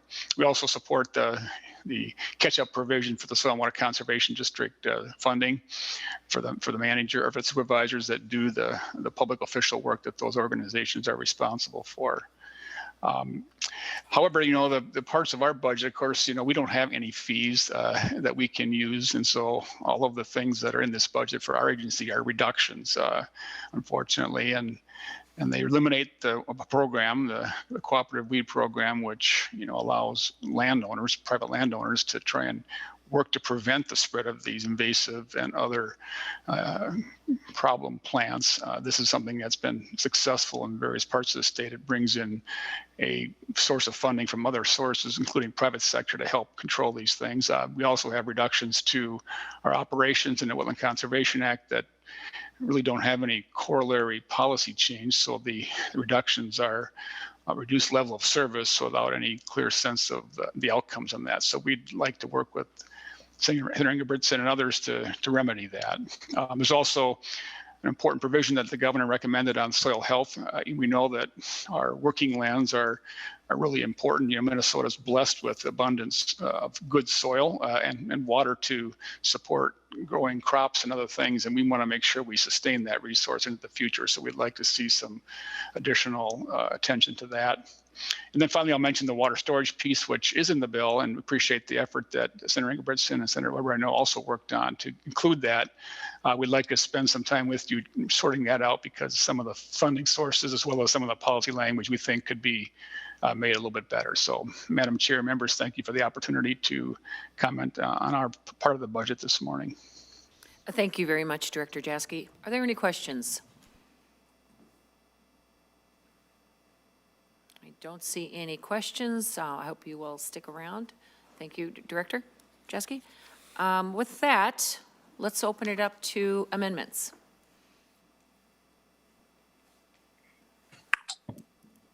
Madam Chair? 20 minutes to get there. Senator Ingebrigtsen. Yeah, Madam Chair, just real quickly, a couple of comments with regards to the commissioners. I really appreciate the working relationship we do have with Commissioner Bishop and Ms. Gauthier, as well as Oh, there they are. Jaski and Mr. Kudelka, as well as Senator Lopez, or Senator Franson, could you please mute? Commissioners Stroman and Meyer. Whenever I do call them or inquire with them, they immediately get back, probably better so than I do sometimes, but nevertheless, they've had a good working relationship. I will make one comment with regards to PFAS. That certainly is something that is nothing new, however, fairly new on the whole horizon when you talk about having to deal with this new issue. Commissioner Bishop said there was not enough money dealt to deal with that. If you look in the LCCMR appropriations, you'll see a section in there of an innovation solution for protecting Minnesota from PFAS that goes to that type of research, as well as that's a $250,000 appropriation, as well as a $1 million appropriation developing strategies to manage PFAS and land-applied biosolids. That money goes to the PCA in this bill. So that, along with Senator Weber, dealing with the end result, in other words, wastewater treatment, who has nothing to do with producing PFAS, but they're going to be the ones that are going to be required to clean it up if and when we move forward with that particular science, which I think we are. And members, PFAS is in everything. I mean, it's everything that we are around and that we consume and that we wear, actually. So there's got a lot of research going into this before we start making real stringent policies on this, because this is going to make a huge difference in our retail system for sure. However, we still want to move forward safely, and the landfills with 98 of the closed landfills. I think those are going to haunt us forever, it seems. But you remember about a year ago, we had an issue of a very dangerous situation up in Anoka County, where everybody's hazardous waste was dumped, all from Minnesota. And all of Minnesota stepped up, and we did in this committee. We found $10 million to get that done. We had 1 day to go on that contract before we were going to lose that contract. So we do respond to things when they get very serious. Why that had not been responded to in the previous years, I'm not sure. I'm not here to blame anybody. But nevertheless, we stepped up, as well as we are on the gremlin issue. And that gremlin issue apparently been going on for years and had been missed by folks that were supposed to be inspecting that. But again, that's behind us now, and we're going to deal with it. So just wanted to put that in, that it's been a great working relationship, and looking forward to working with them as we go along. So Thank you very much, Senator Ingebrigtsen. I am going to start with amendments, and actually I'm going to do a chair's prerogative and do mine first, if you don't mind, Senator Marty. I have the A33 that I'd like to move.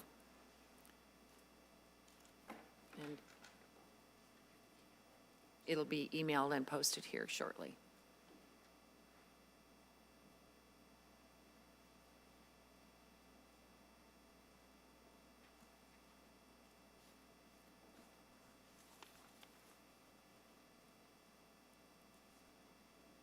I'm hoping somebody will tell me when they receive it.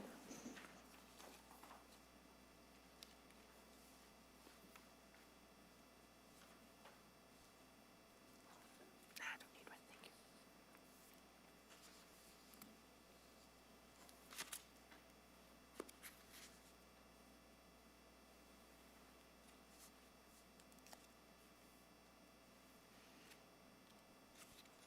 Senator Kent, you're always the watchdog on this.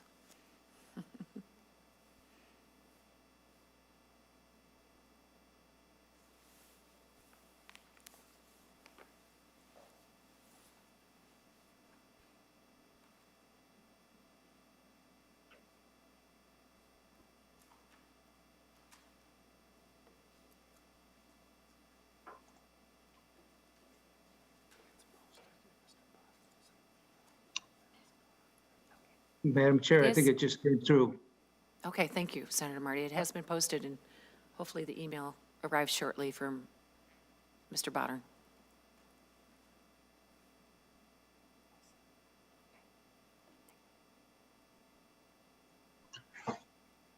Madam Chair, I'm having some difficulty locating the A33. I am working on it, but just keep me posted. Okay, Mr. Botter, I think Mr. Fisher's going to go ahead and send it to you.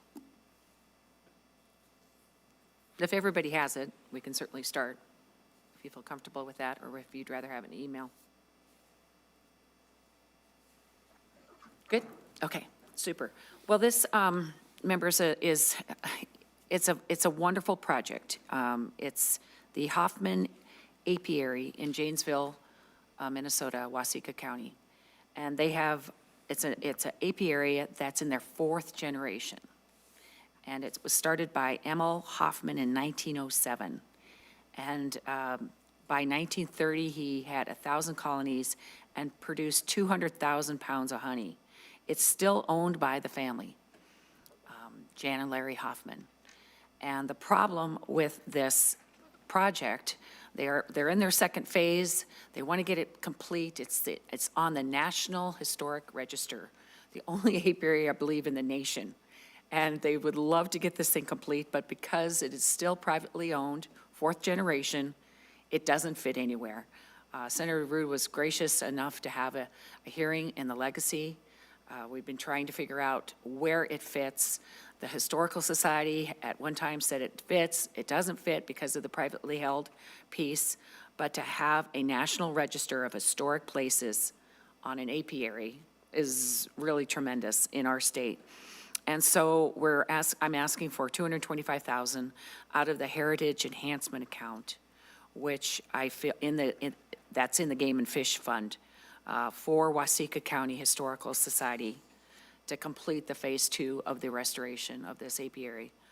It's a one-time appropriation and is available until completed or abandoned. So with that, members, I hope you can indulge this wonderful project. It would really be a shame to see this not completed. Are there any questions? Madam Chair? Yes, Senator Marty. On that, the grant is to, I see, to the Historical Society, the Waseca County Historical Society. It's that the actual facility is privately owned because I presume they're still operating it, but this is perhaps on their property, but be managed by, or the Historical Society, the parts that. Thank you, Senator Marty. They have a very detailed list of what is in phase 2 that has been managed by the Waseca County Historical Society, yes. And like I said, it's I shouldn't say bastard child, but it basically is because of the privately held piece. Any further questions? Mr. Nauman. Madam Chair, at the risk of bringing up budget rules, there is advice in the budget rules that fiscal staff use that we make the money available until a date certain although it doesn't say so specifically in the language of the amendment, it does say that the funds are available until the project is completed or abandoned, which I think is as good as available until spent in this circumstance. It may be better to just pick a date far enough in advance that you feel like the project will be completed. And that way, if for some reason the money were not able to be used, MMB would have authority to cancel it at a point in time in the future. Okay. Like I said, they have a very detailed Phase 2 construction list. I would think 2 years would be plenty to complete this. Is that what you're saying? Or do you, Mr. Nemeth, are you saying that we should just go ahead? That's fine. You could pick June 30th, 2023, which would give them more than enough time under what you've just described. Okay. Okay. Make that oral amendment, and Mr. Nauman or Mr. Bodnar, could you please make that verbal change? And I will so move. Madam Chair? Senator Ingebrigtsen, Madam I Chair, should to the- ask you if this is okay. Madam Chair, to the A33 amendment, you have my commitment to work with this. I certainly take it as a friendly amendment. There are dollars in this particular area. At least I could probably ask Mr. Mueller that question, but I know there is funding there. The date language would be fine. But it will be, it will be certainly looked at, and we'll certainly assist on trying to make sure the project is funded. It sounds like it's a worthy project, and so I would take this as a friendly amendment, and again, members understand that we are moving forward with things that will be changed, no doubt, at a later time when we get into certainly a conference committee, but this is kind of the stuff we do, so I take that as a friendly amendment. Well, thank you, Senator Ingebrigtsen. Really appreciate this. I'm struggling to figure out how to save this project. Mr. Mueller, could you please give your opinion on the Heritage Enhancement account, if that is sufficient? Yes, Madam Chair, there is a balance in the Heritage Enhancement account, especially since this is a one-time project. So it would be room to be able to fund that out of that account. So I think it works for now. Great. Thank you very much, Mr. Mueller. Mr. Nauman.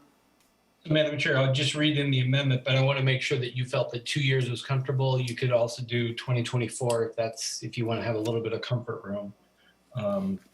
But the amendment would read on line 1.10 of the amendment, delete the project and insert June 30th, 2023 or 2024, depending on your preference. And then delete lines 1.1 and 1.11 and 1.12. I would like to change that. This is a one-time appropriation and is available until June of 2024. So, Madam Chair, that would read June 30th, 2024. June 30th. Thank you. Okay. I would like to move that oral amendment on A33, that on lines 110, after put June 30th, 2024, delete line 111 and 112. Members, any further comments, questions on this oral amendment? Okay.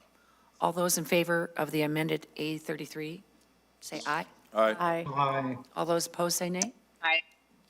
Motion prevails. Amendment is adopted. Thank you very much, members. I greatly Madam appreciate Chair, it. Senator I think Marty. I think you only adopted your amendment to the amendment, Oh, I if I'm did. correct. Okay. Okay, now we'll move the A33. Okay, thank you. You are kind of the hawk on this stuff, Senator Marty. You're pretty good at this. All those in favor of the A33 amendment? Aye. All those opposed, say nay.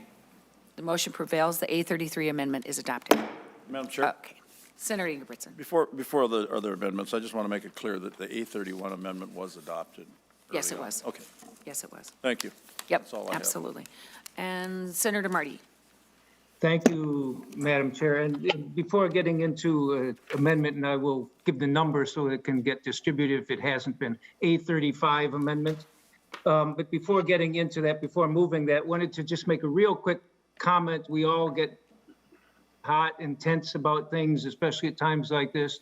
And we often also think of people who are not always on our side as kind of doing bad things or trying to hurt things. And just wanted to comment for 1 minute in defense of the commissioners and staff who, many of whom were trying to get on in time. And there were some things said at the beginning about how really disappointed and how they don't care and that sort of thing. And I understand, I mean, I'm kind of, why isn't somebody here? But they all said, several of them said they had an old link or no link, and they were trying to be here. They're here now. And I just want to clear up because some negative things were said about how they don't care, they're not here, we're disappointed in that. And I think it's worth straightening that out because these are tense times and we say things at times about others that we should. Well, Senator Marty, I appreciate that, and I think we've all kissed and made up. But however, through an email, which you have been privy to, and I don't think the commissioner knew that that email was sent out, but they refused to come on because a letter was sent. And for the DNR commissioner, it was a phone call that was from the assistant commissioner that no, she was not going to come on. So that's where those feelings, those hurt feelings show up. I think we're good now. They did show up. We had great testimony. I appreciate their letter, but there's nothing better for a commissioner to show up and express exactly how they feel. So thank you for that. But it was justified, these comments, because they did refuse to come on. Then there was the Zoom link problem. But we got that all straightened out. Madam Chair, I just want to say that I think sometimes they may say, we're not coming in person, we're going to be on Zoom. But I just saw, Commissioner Bishop was nodding her head no when you said, but they did refuse.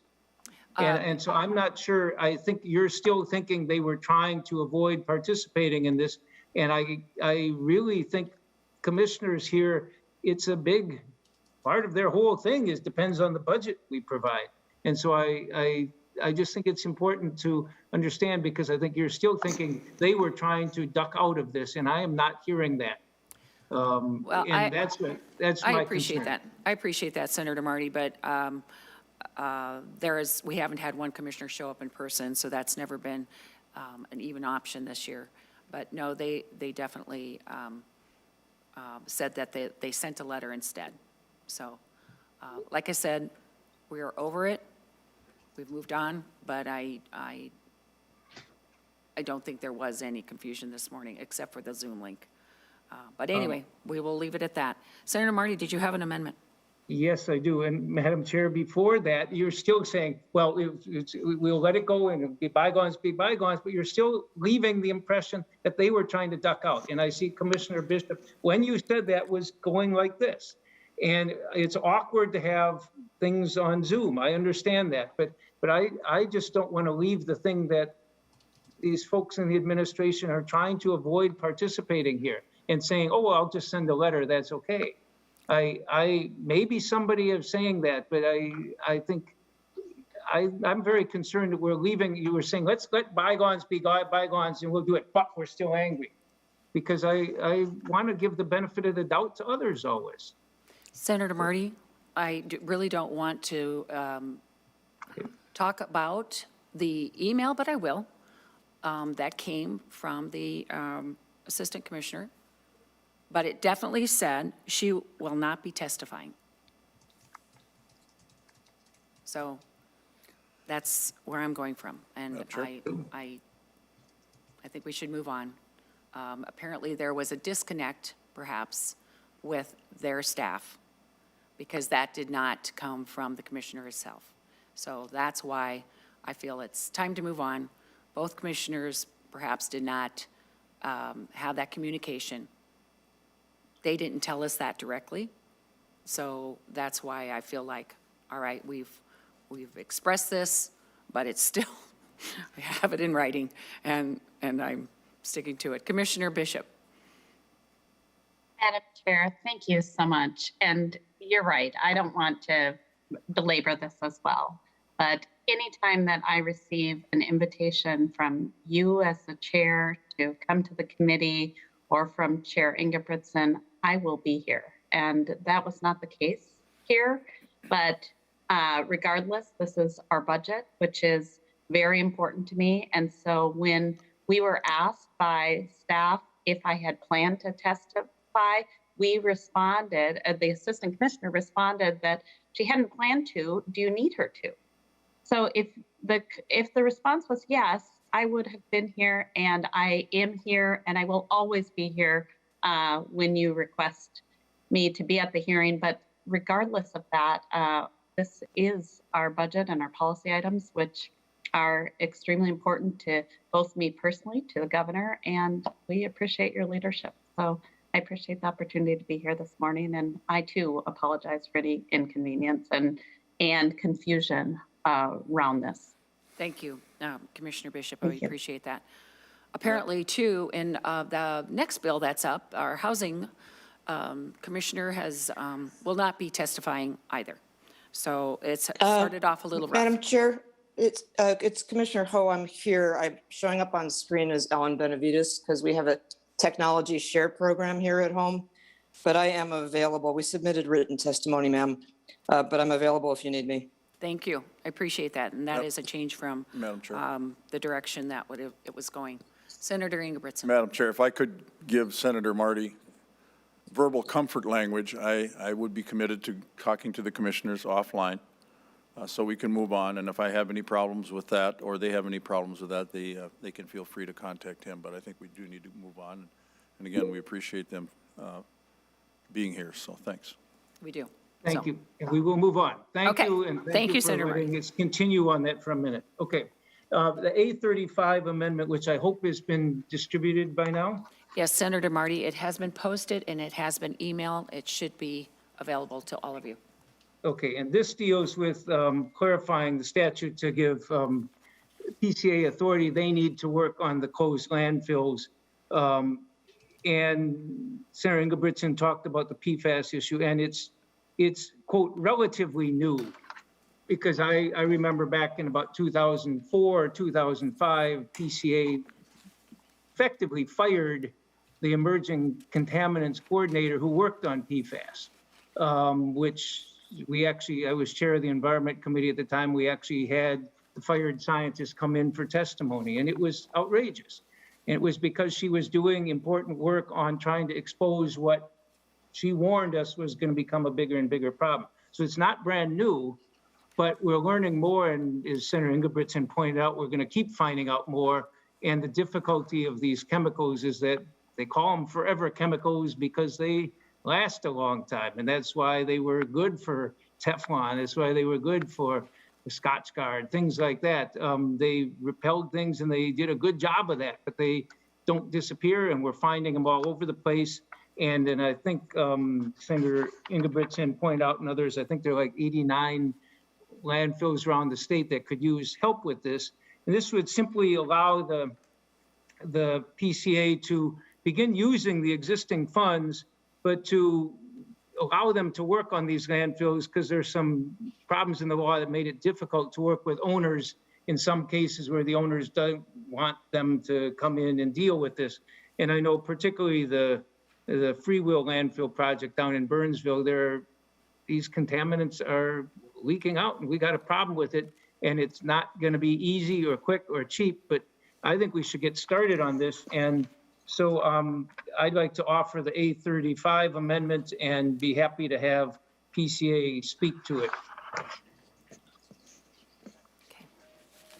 Senator Ingebrigtsen, do you have thoughts? I'm going to ask members not to vote this. This was actually voted down in my final committee with committee members. I've been around, of course, not as long as Senator Marty. However, the freeway landfill, it seems to be the real hot button issue here over the last years, and we did I think a pretty good job 2 years ago dealing with specifically just that and working hand in hand with the MPCA, giving them the authority to go in, and even though this owner was reluctant to allow, and has been very drag your feet, if you will, with regards to the landfill.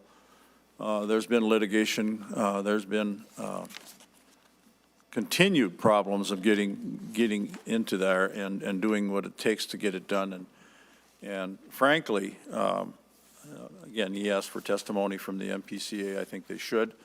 But this has been going on way too long. I believe they do have the authority to go in and get this taken care of. And, it just keeps, we keep on passing bills with regards to the freeway landfill, and nothing gets done. Nothing seems to get done by the agency. So giving them more authority and giving them more more legislation, I think is wrong. And members, it's certainly an issue down there. I'm not saying it isn't, but they've had plenty of time, and frankly, they have not got the job done. And coming back to the legislature constantly is, I think, somewhat irresponsible. So I would ask you to not vote for the A35. Thank you, Senator Ingebrigtsen. Senator Marty.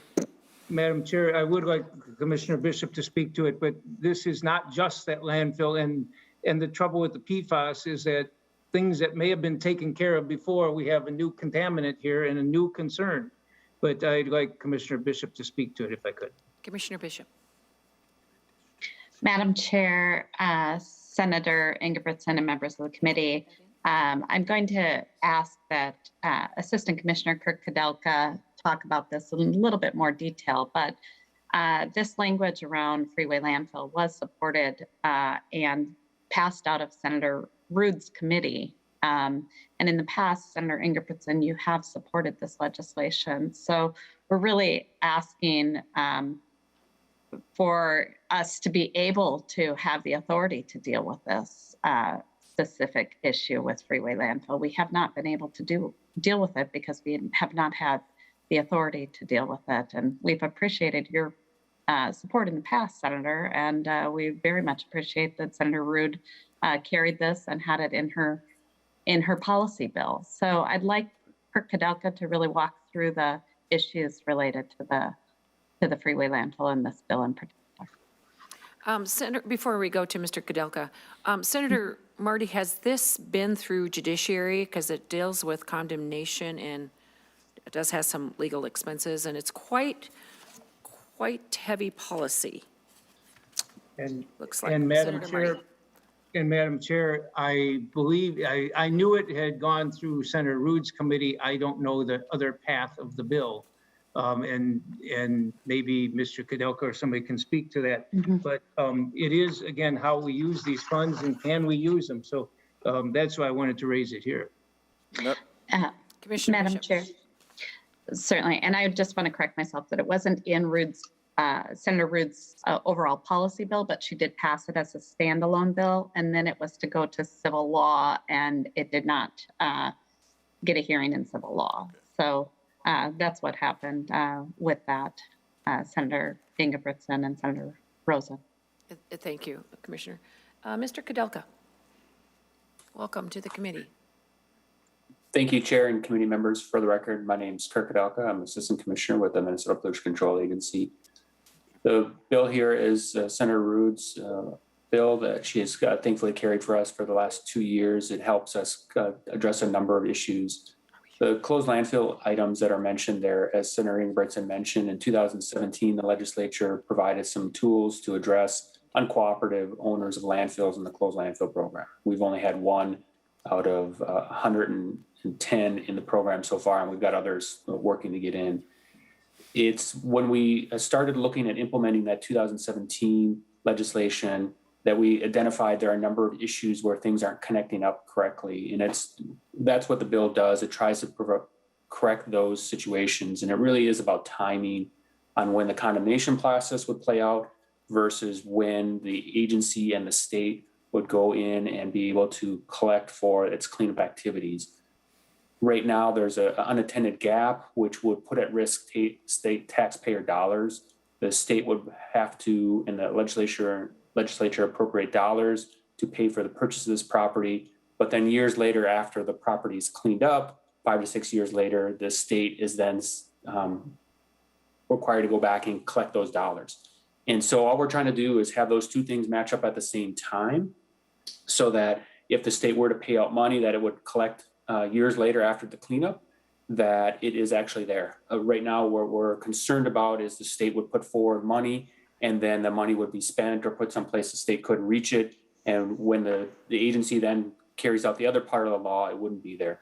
And so that's what we're trying to clear up, in addition to some other pieces we've heard from both bodies and in both parties, concerns about windfall liens and an uncooperative party profiting on a very expensive cleanup paid for by the taxpayers. So we have, as mentioned, thank the legislature for their help in 2017. We're just trying to fix some things that were unattended, timing between them, to move forward and follow the wishes of the legislature, and thank the support from all folks in past and the Environment Policy Committee on this effort. Thank you. Thank you, Mr. Kudelka. Mr. Bodern, I understand that this perhaps, if this is adopted, it would send this bill to civil law. Is that correct? And I'm sure that's certainly the path that the underlying bill took. That's correct, as I understand it. Senator Marty, that is a problem. And Madam Chair, we've sent bills before. If you send it to the floor, it would get caught by rules, and Rules Committee can waive that requirement. Again, that's one of the problems we have when certain bills don't get heard on things like this. And I think, to Senator Ingebrigtsen's concern, if I'm understanding Mr. Kudelka correctly, they came to us asking for things to deal with uncooperative landowners, landfill owners, and as they came through, they found out more problems, and they're coming back to us so we can complete what we asked them to do 3-4 years ago. Madam Chair. Senator Ingebrigtsen. Thank you, Madam Chair. And Mr. Kudelka is correct. The 2017 was when we, at that time, thought we gave them the authority to move forward. And if they're now saying that they don't have enough authority, that might very well be. I'm not going to dispute that. However, we're talking about property rights here, and that's why civil law would have been the place to get this through. Frankly, if it's that important, Senator Morty, and well, I'm not saying it isn't. I'm not sure who was authoring the bill at the time, but they should have been maybe a little more insistent with the chair of the civil law, and it should have gotten some more talk. I just more discussions. I don't know if anybody in this committee sits on civil law and remembers this coming forward, but moving forward with this, when we're talking about property rights and whatnot, I just think it has to be vetted through the proper channels. And believe me, Senator Marty, when I tell you that, and I believe Mr. Kudelka knows that if it's going to be done right, bring it to me, and I'm intimately involved in this, or at least we were a couple of years ago, and I agree that things need to be done there. There's no question about that, but we have to do it right. So, Senator Marty. Madam Chair, well, I think Senator Ruud was the author of the original bill. I think it was Senate File 1287.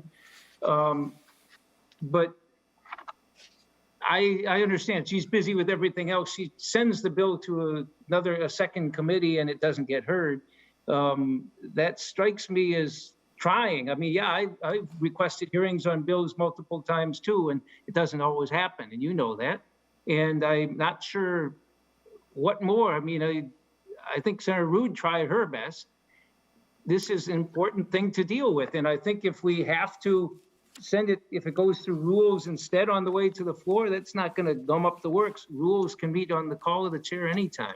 So I really think this is important, and I think the fact you were supporting it earlier, you understood not this bill, but you supported it several years ago and understood the importance of this operation. So I can't see why we shouldn't give it now. And if it needs to go to civil law, or if Senator Ruud's bill has a hearing there and then move this on further, I think that would be okay too. But the point is, we've got to deal with this, and we're not dealing with it. And it's urgent. Senator Marty, I completely respect your intent to get this right. I know, I should say this, I know it's in the House bill. I think we should continue not to put it on this bill that would slow this bill down.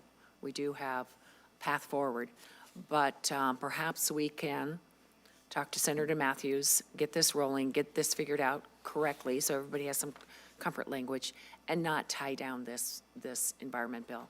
If you'd still like to have a vote on this, I completely understand, but it's probably not going to go on. But we can continue to work on this, and like I said, it's still in play because of the House. Okay, well, Madam Chair, I would like a vote on it, but I recognize it's not likely to go on. But I think we have to deal with this, and why it hasn't been heard in the other committee, I don't know. But I think saying that we're going to just ignore that is not an appropriate response. So go ahead. Senator Marty, both Senator Ingebrigtsen and myself will advocate for a hearing. And that's the best we can do. Thank you. Senator Marty renews his motion on the A35 amendment. Members, video on, audio on. All those in favor of the A35 amendment, please say aye. Aye. Aye. All those opposed, say nay. No. The amendment does not prevail. Senator Kent. Thank you, Madam Chair. I want to, Senator Ingebrigtsen has already sort of answered my question, but I want to raise some comments additionally about the issue of PFAS. My communities that I represent and live in have been on the leading edge of this issue, as many are aware. The entire region of the East Metro has been addressing PFAS contamination. And, you know, I think that the specific proposals that came from the governor's office in terms of the water monitoring, the inventory pilot, and the source evaluation are worthwhile.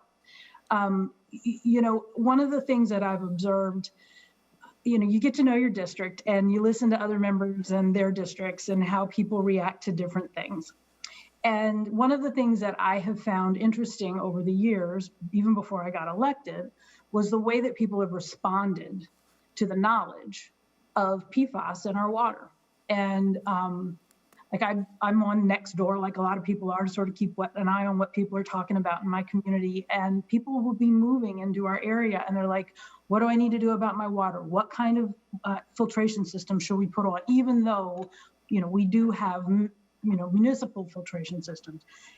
This is an area that once people understand it and how it's going to affect them, they get deeply concerned about themselves and their families. And this may not, in the world of all the closed landfills and the other ways that we are realizing PFAS are in water throughout our state, not just in the targeted areas that we had early on identified. As people become to understand that, we need to have our arms around that. And we need to be in a position to be responsible for that and responsive to that. You know, I'm just really concerned that the solution that Senator Ingebrigtsen talked about, the language on the source evaluation from Senate File 1410, you know, it's pretty narrow and it's not very significant. And I think this is a mistake. And I bring this to you as somebody who has lived with this in my community for quite a while now. And I think this is going to continue. And you know, the nature of this particular substance is it does not go away. These are, you know, by design, permanent. And it is hard to manage. And people are very concerned. So I just wanted to register my concerns. I think it is a real shortcoming in this bill that we are not using the specific proposals to deal with it. So thank you for hearing me out. Thank you, Senator Kent. Mr. Mueller, isn't there some money for the land applied biosolids? $1 million? Developing strategies. I see.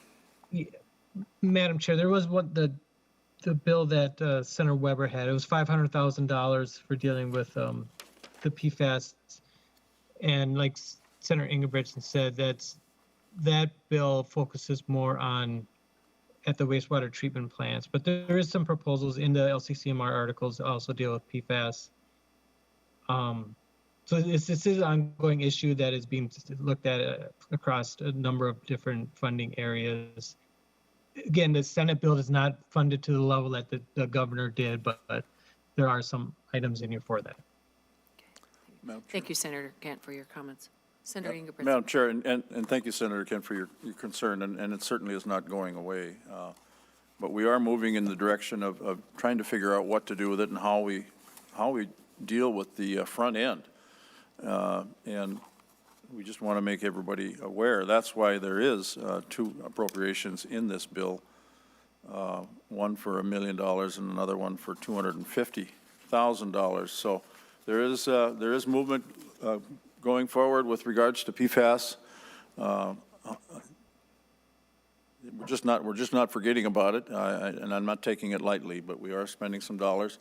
And I would expect that we have an appropriation work group going together. The LCCMR will be starting to meet again, and I'm sure this is not going to be the last we hear, but I'm sure they'll be there asking for more money and more research for PFAS. And I think it's, I think the committee's been very open to spending those dollars. So thank you for your concern.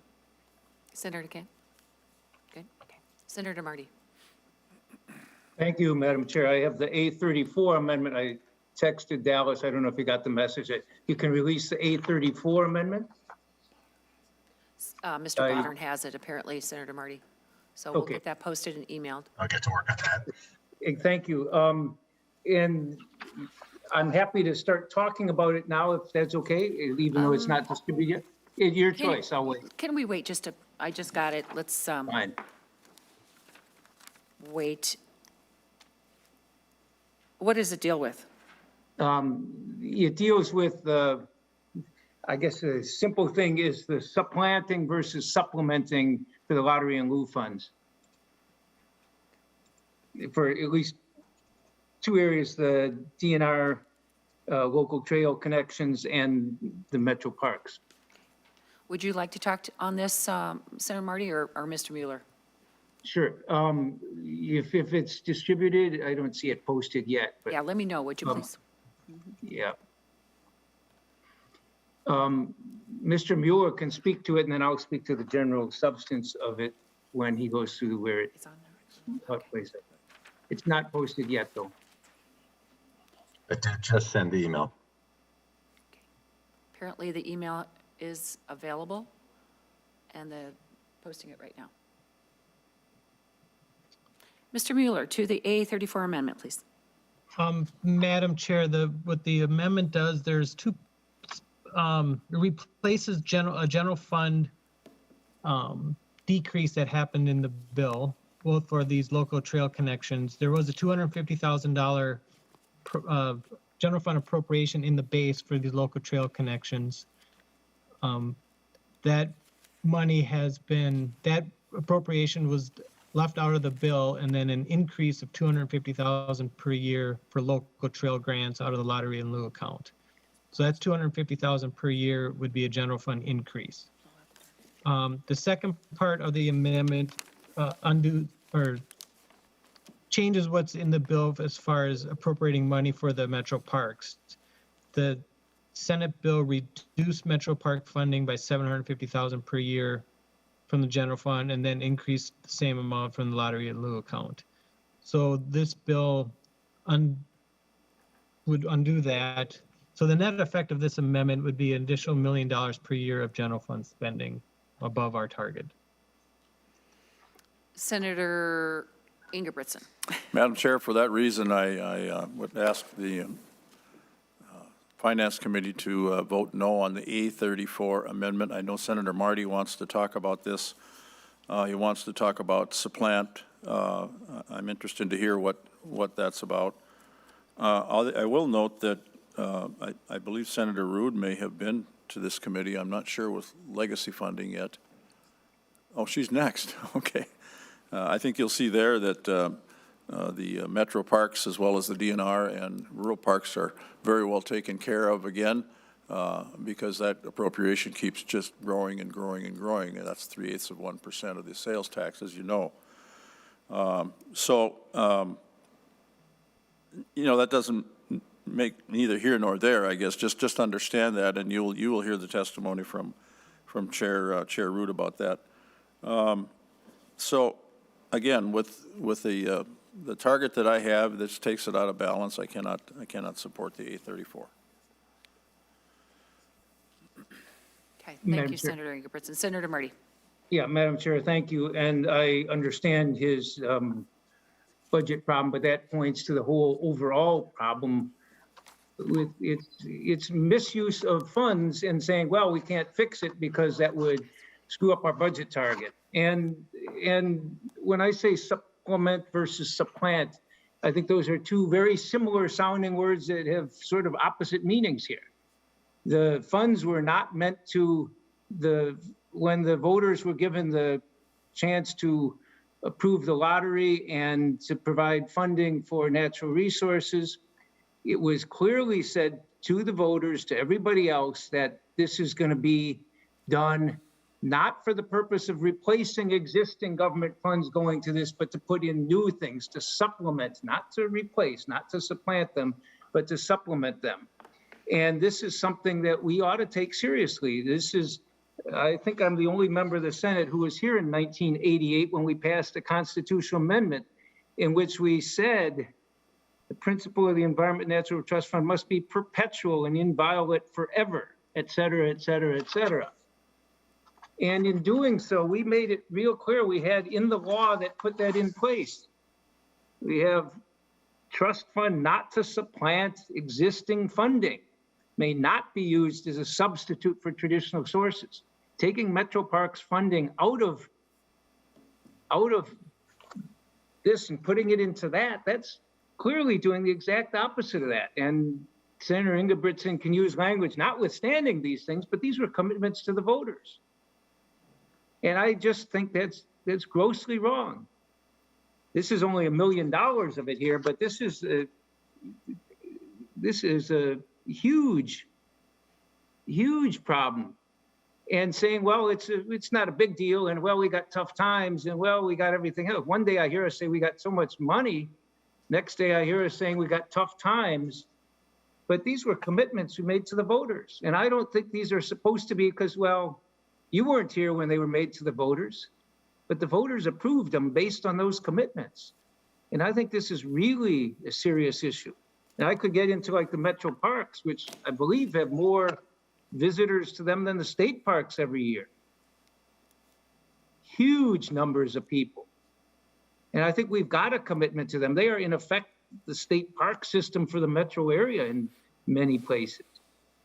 And I really think that we're making a huge mistake to violate this commitment we made to the voters. And I know people say, oh, that was made a long time ago, but these were permanent commitments. And so, Madam Chair, I strongly urge us to accept this amendment. And I think a lot of people involved in this recognize that those commitments were real and they should be upheld by us, not just kind of, well, it's more convenient and now we can meet our budget target easier that way. Of course, we might as well take everything, use all of these trust funds and just use general spending into them, shift it into there. It makes our budget easier, but it's not what we promised. So, Madam Chair, I urge members' support of A34. Thank you, Senator Marty. Okay. Madam Chair. Senator Ingebrigtsen. Thank you, Madam Chair. And I don't want to get into a bantering back and forth with Senator Marty with regards to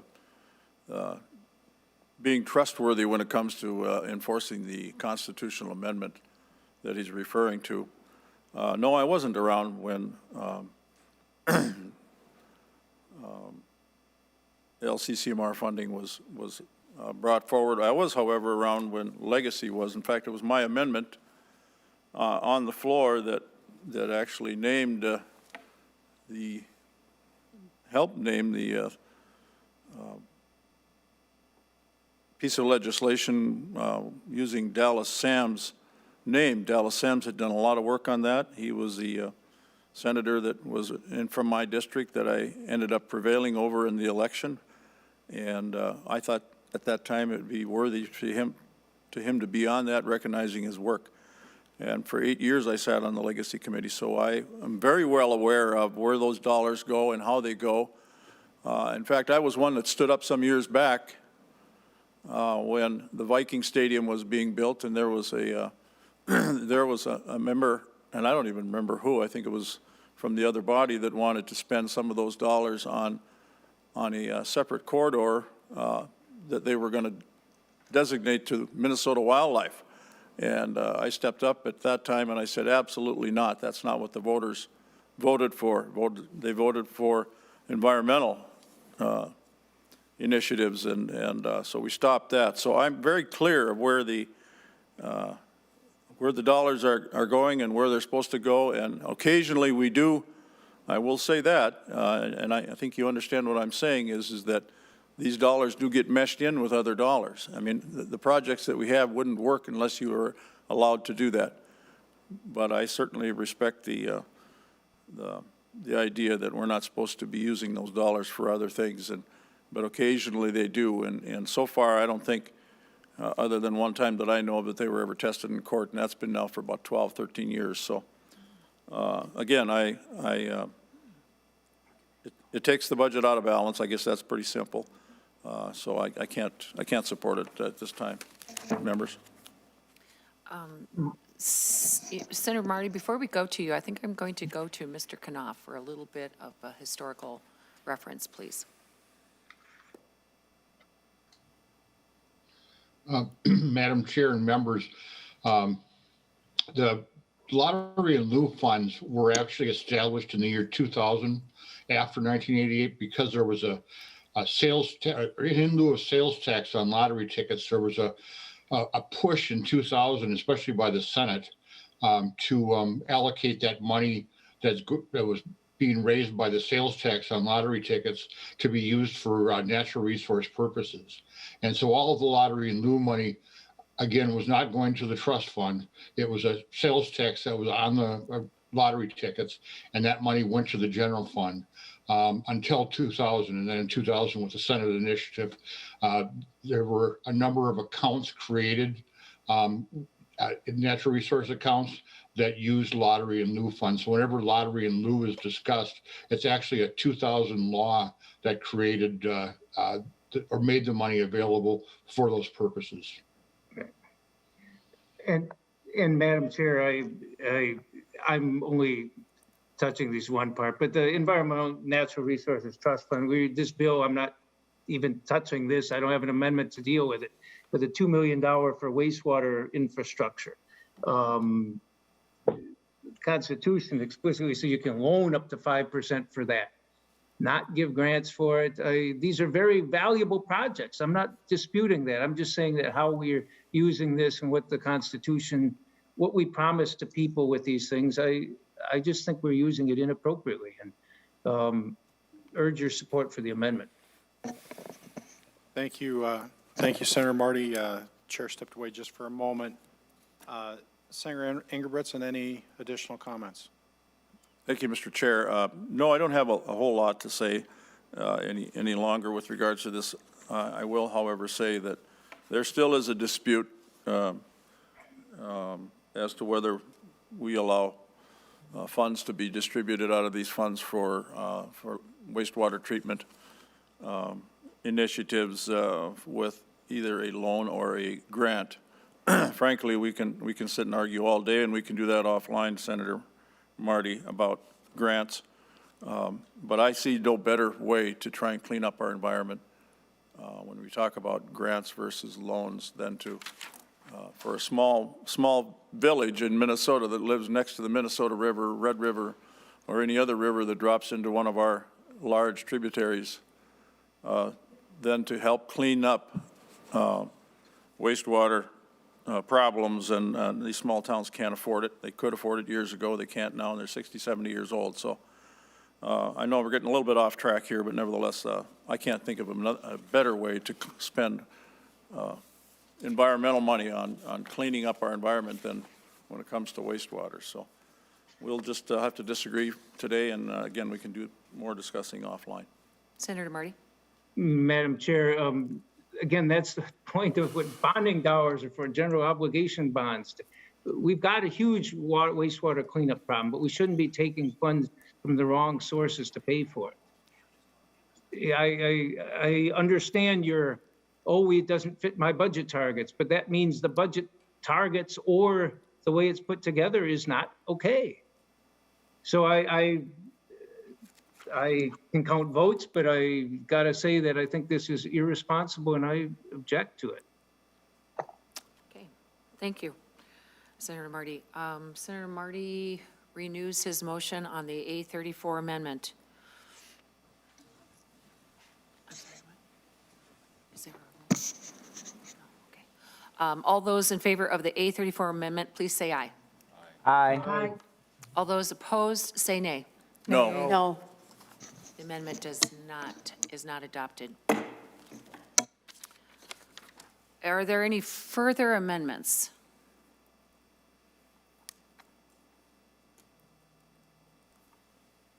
Okay. Sorry. Senator Marty. Madam Chair, no more amendments, but I do want to say a lot of disappointments about provisions in the bill. I think there's some policy that's very disturbing in here, and this is Finance Committee. I'm not going to spend time on that here, but disappointed. Thank you, Senator Marty. Senator Ingebrigtsen, final comments? If that's all, does anybody else have any final comments? Yes, Senator Pratt, excuse me, I missed your hand, I'm sorry. Thank you, Madam Chair and Senator Ingebrigtsen. I want to thank you for a couple of provisions. One you mentioned and one didn't get mentioned, and that was some money to the lower Minnesota River watershed for helping to preserve the natural resources and make sure that that corridor remains open, but also protecting the fen. But I really wanted to talk about and thank you and your staff for the creativity in finding $100,000 to help utilize some of these closed landfills, these brownfield sites, and to be able to do a pilot program for putting solar on those sites, helping to, one, increase the amount of energy generated within the state, but two, making sure that those don't become wastelands. And I think it's very important. Senator Marty and I both served on the Energy Committee. I think he would agree that I hope he would agree that's a good small investment of paying off some bonds in order to allow a private company to come in and actually do a pilot to see if this works. And thank you for your help and dedication in getting that done. I appreciate it. Madam Chair, thank you. Senator Ingebrigtsen. Thank you, Senator Pratt, for those comments. And yes, the staff was very good at working with this, and I appreciate both of them a lot. But yeah, this is something new again. I mean, this is a good idea. Here we're talking about basically land that can't be developed for 27 years, I believe that's the law. And to put the solar panels on there, you know, folks can hardly fight that. They can hardly disagree with that, other than maybe some site pollution. Maybe we're dealing with that on a different bill, but nevertheless, we've got highline wires that drive. You know, we drive along the roads, and we don't like to look at them either. But boy, we sure would miss our phones, and we would miss our computers if we didn't have the power. So, and Senator Marty has had a lot of experience when it comes to energy and whatnot. So I'm sure that he thinks that's a good project. But with that, for closing comments, just want to say thank you to Senator Ingebrigtsen, we do have Senator Kiffmeyer. I'm sorry. To say something. Thank you, Madam Chair. I just think, you know, we went through some of these things and all the finances, but as I read through this, I tell you what, I was just impressed. And I think there's a lot of people who maybe don't realize some of the really, really neat things in here. One of the things I really found of note is 375 underserved youth learn Minnesota ecosystems by canoe. What a phenomenal way to learn ecosystems by canoe. Teach science, schools as STEM living laboratories, workshops and outreach, engaging Minnesotans with phenology, radio, podcast, citizen science, Northern Communications Radio. I mean, wow, these are just amazing projects to see. And I know, Senator Ingebrigtsen, the committee work and the hours that were put in and the ones that you did review, Voyager's Wolf Project, improving pollinator conservation by revealing habitat needs, Bee Minnesota. By the way, we have bees at home, so I kind of notice whenever bees are mentioned here or honey, so I'm kind of happy, Senator Rosen, about your project to do that. That is really important. It's an essential part of everything that we do. We don't realize it sometimes. Anyway, I just think that there's so many good things in here. It was just a real pleasure to actually read through and see how many of them, and they're spread out throughout the state in a whole variety of areas. I know that's a challenging thing when you have to spread it out and balance and go through all of that. So just really want to commend you for a great job and exciting to see these. Thank you. Thank you, Senator. Thank you, Senator Kiffmeyer. And Senator Ingebrigtsen, I too would like to thank you, not only for allowing the Hoffman apiary to be amended, but your commitment to the water issues that the state is facing. And I know I have a few projects in here, and two of them are $14,000 and $13,000, but they're very, very important for these small communities that are absolutely are facing a serious issue, and every spring they don't know what they're going to be facing and can their budget handle another flood in their community. But your entire commitment to almost $8 million to clean water on that in the LCCMR is impressive. And two, I'd like to thank you for supporting the conservation course. Really, really important program. And I was a recipient of that, albeit it was in Colorado. But this is a critical piece for our youth, and thank you for that. Senator Ingebrigtsen, to your final comments. I can't say anything better than what you've all said. I really appreciate the comments, and please understand that we just have and I don't have to repeat this. We have a jewel of a state when it comes to our environment, and we need to do what it takes to protect us. But we have to do it reasonable. We have to do it sound, and you have to use science. And I've been accused of not using science in the past, and that's not true. I think science is very important. We're spending a lot of money on different things at the University of Minnesota, and I think we're getting some good results. So, with that, Madam Chair and members, thank you so much for the time today, and I appreciate the support moving forward. And again, thanks to the staff and thanks to the nonpartisan staff for all their help. Thank you, Senator Ingebrigtsen. And I too want to again thank the commissioners and the assistant commissioners for being available this morning. We had a little glitch, but it's solved, and We got it through. we're all good. We made it through, and we'll put that behind us. Yep. So Senator Ingebrigtsen moves Senate File 959 as amended be passed and referred to general orders. All those, video on, audio on? All those say, Senator Ingebrigtsen, on your motion. It's early all those yet, in favor Madam say Chair. aye. Aye. All those opposed say nay. Nay. Oops, excuse me. The motion prevails. The bill is passed. Thank you, Madam I Chair. will get members. this right. Thank you, Senator Ingebrigtsen. Members, just a little bit, we have, like I said, we have session at noon. We still have the housing bill, and then we'll come back and do the legacy bill. But Senate File 969, Senator Draheim, welcome to the committee. You've been very patient. Thank you, Chair Rosen. Very informative. Is this your first time in front of Finance? For a budget bill, it is. Okay, you're welcome. So thank you.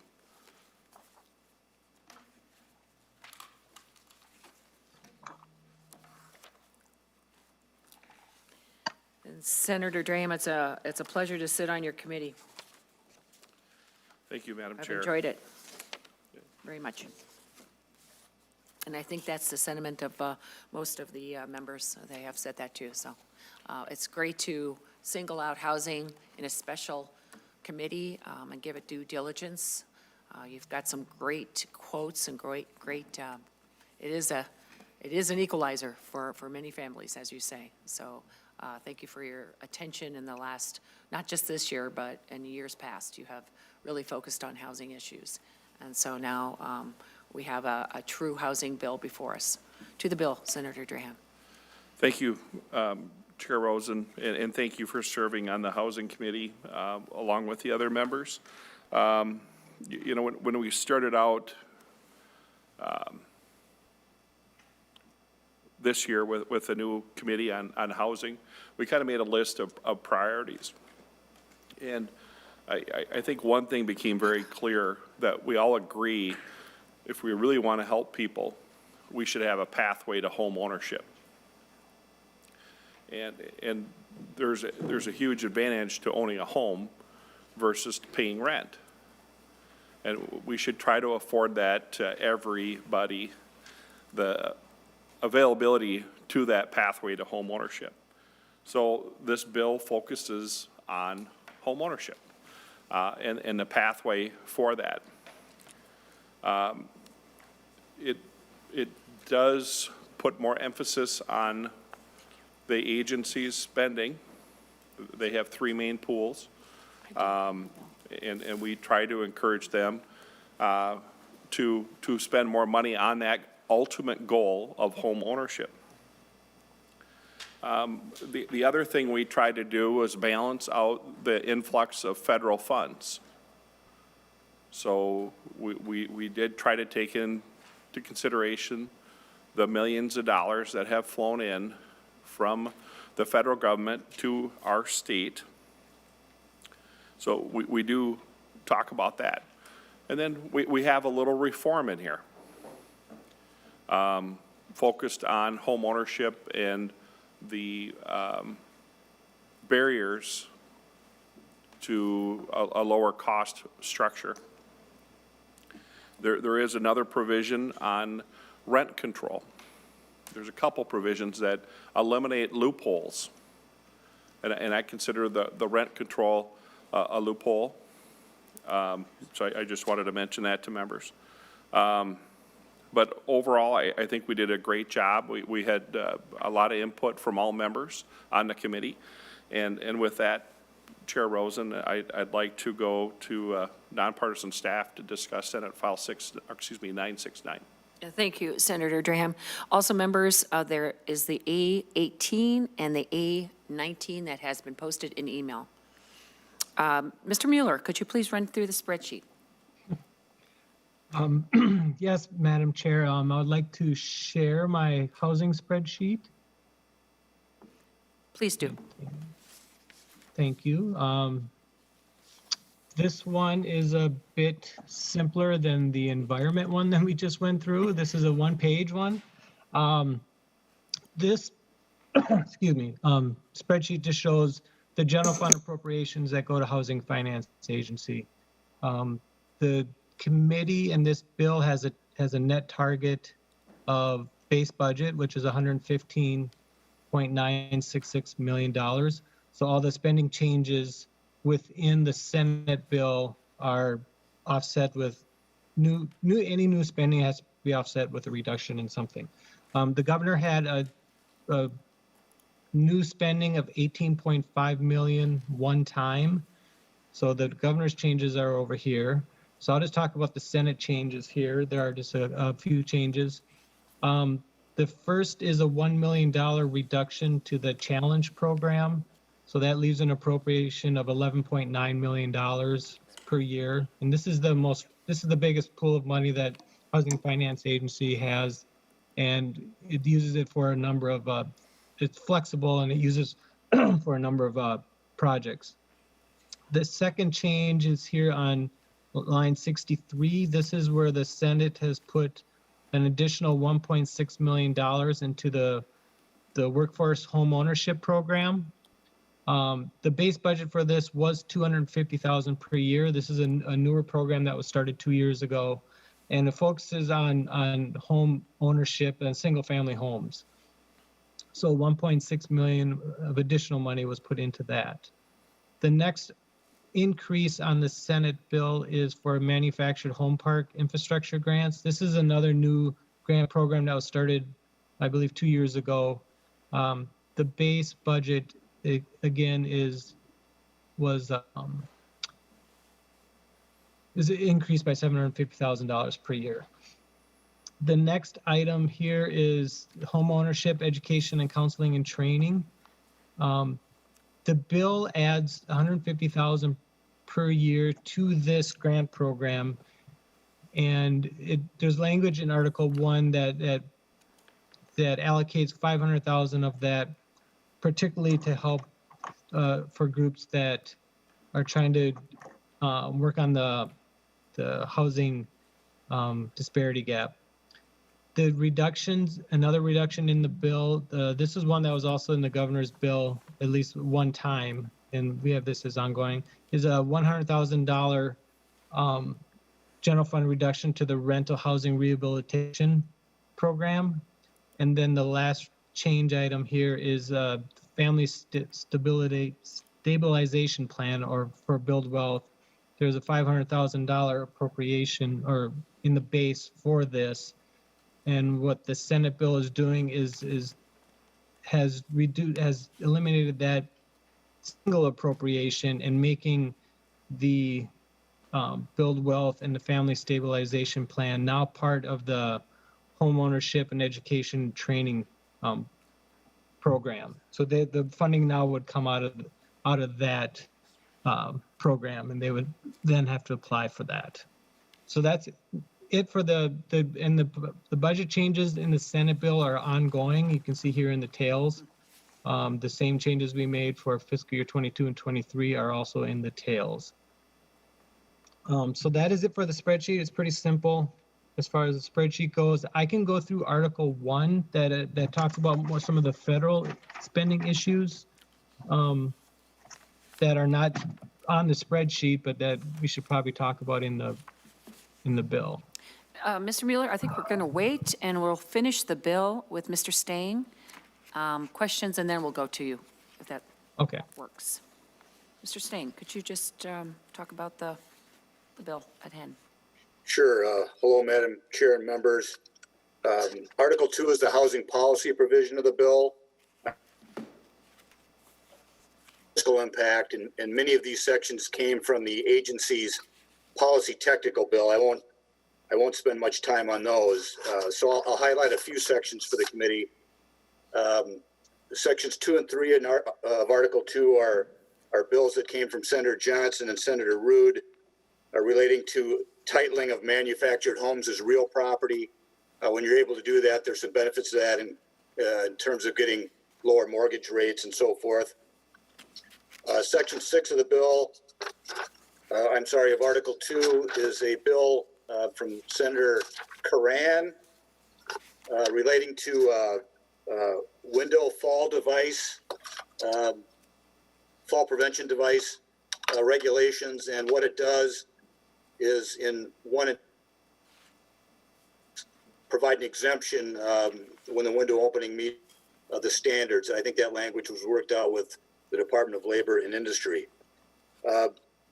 Senator Draheim mentioned there's some reform in the bill. One of those sections is Section 8 relating to planned unit developments. That does a couple,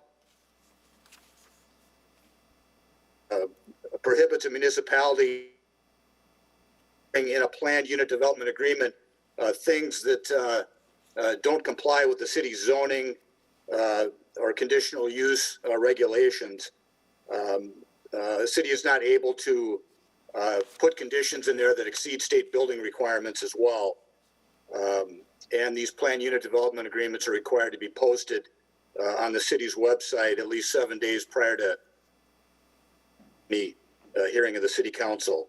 There's also in that section a limitation on so-called aesthetic mandates, which would not allow a municipality condition approval of a building permit on aesthetic sorts of things that are not required by the state building code. I think in general, these are intended to get to the cost of housing in Section 8.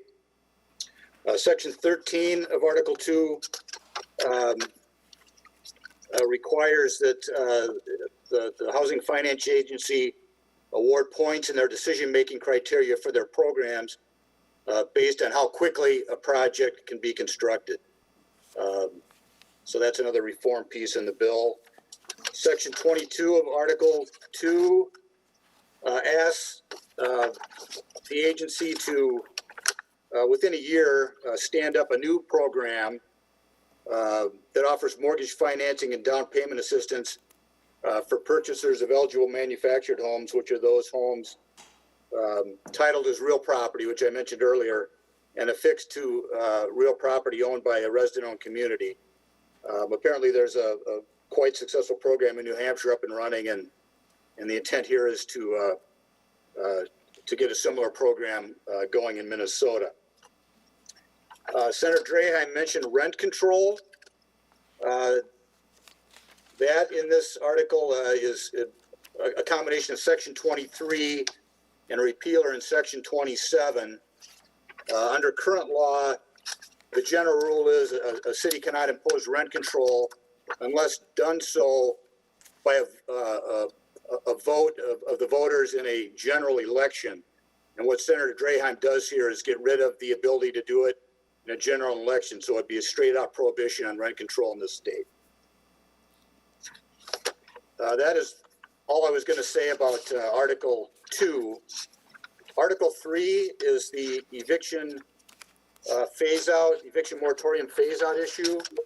And that language has sort of been a placeholder. And I believe Senator Draheim, or maybe the chair, mentioned that there is an amendment, the A18, which I think Senator Draheim would like someone to offer at some point, which basically swaps out that language for the language passed on the Senate floor 2 days ago on the eviction moratorium phase out. So that's what that is. So that's all I have.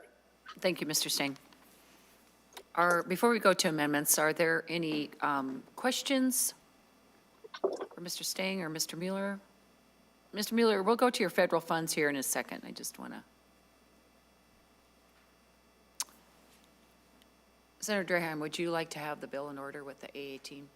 Yeah, I think it would help members to have that amended on, if that's okay, Chair.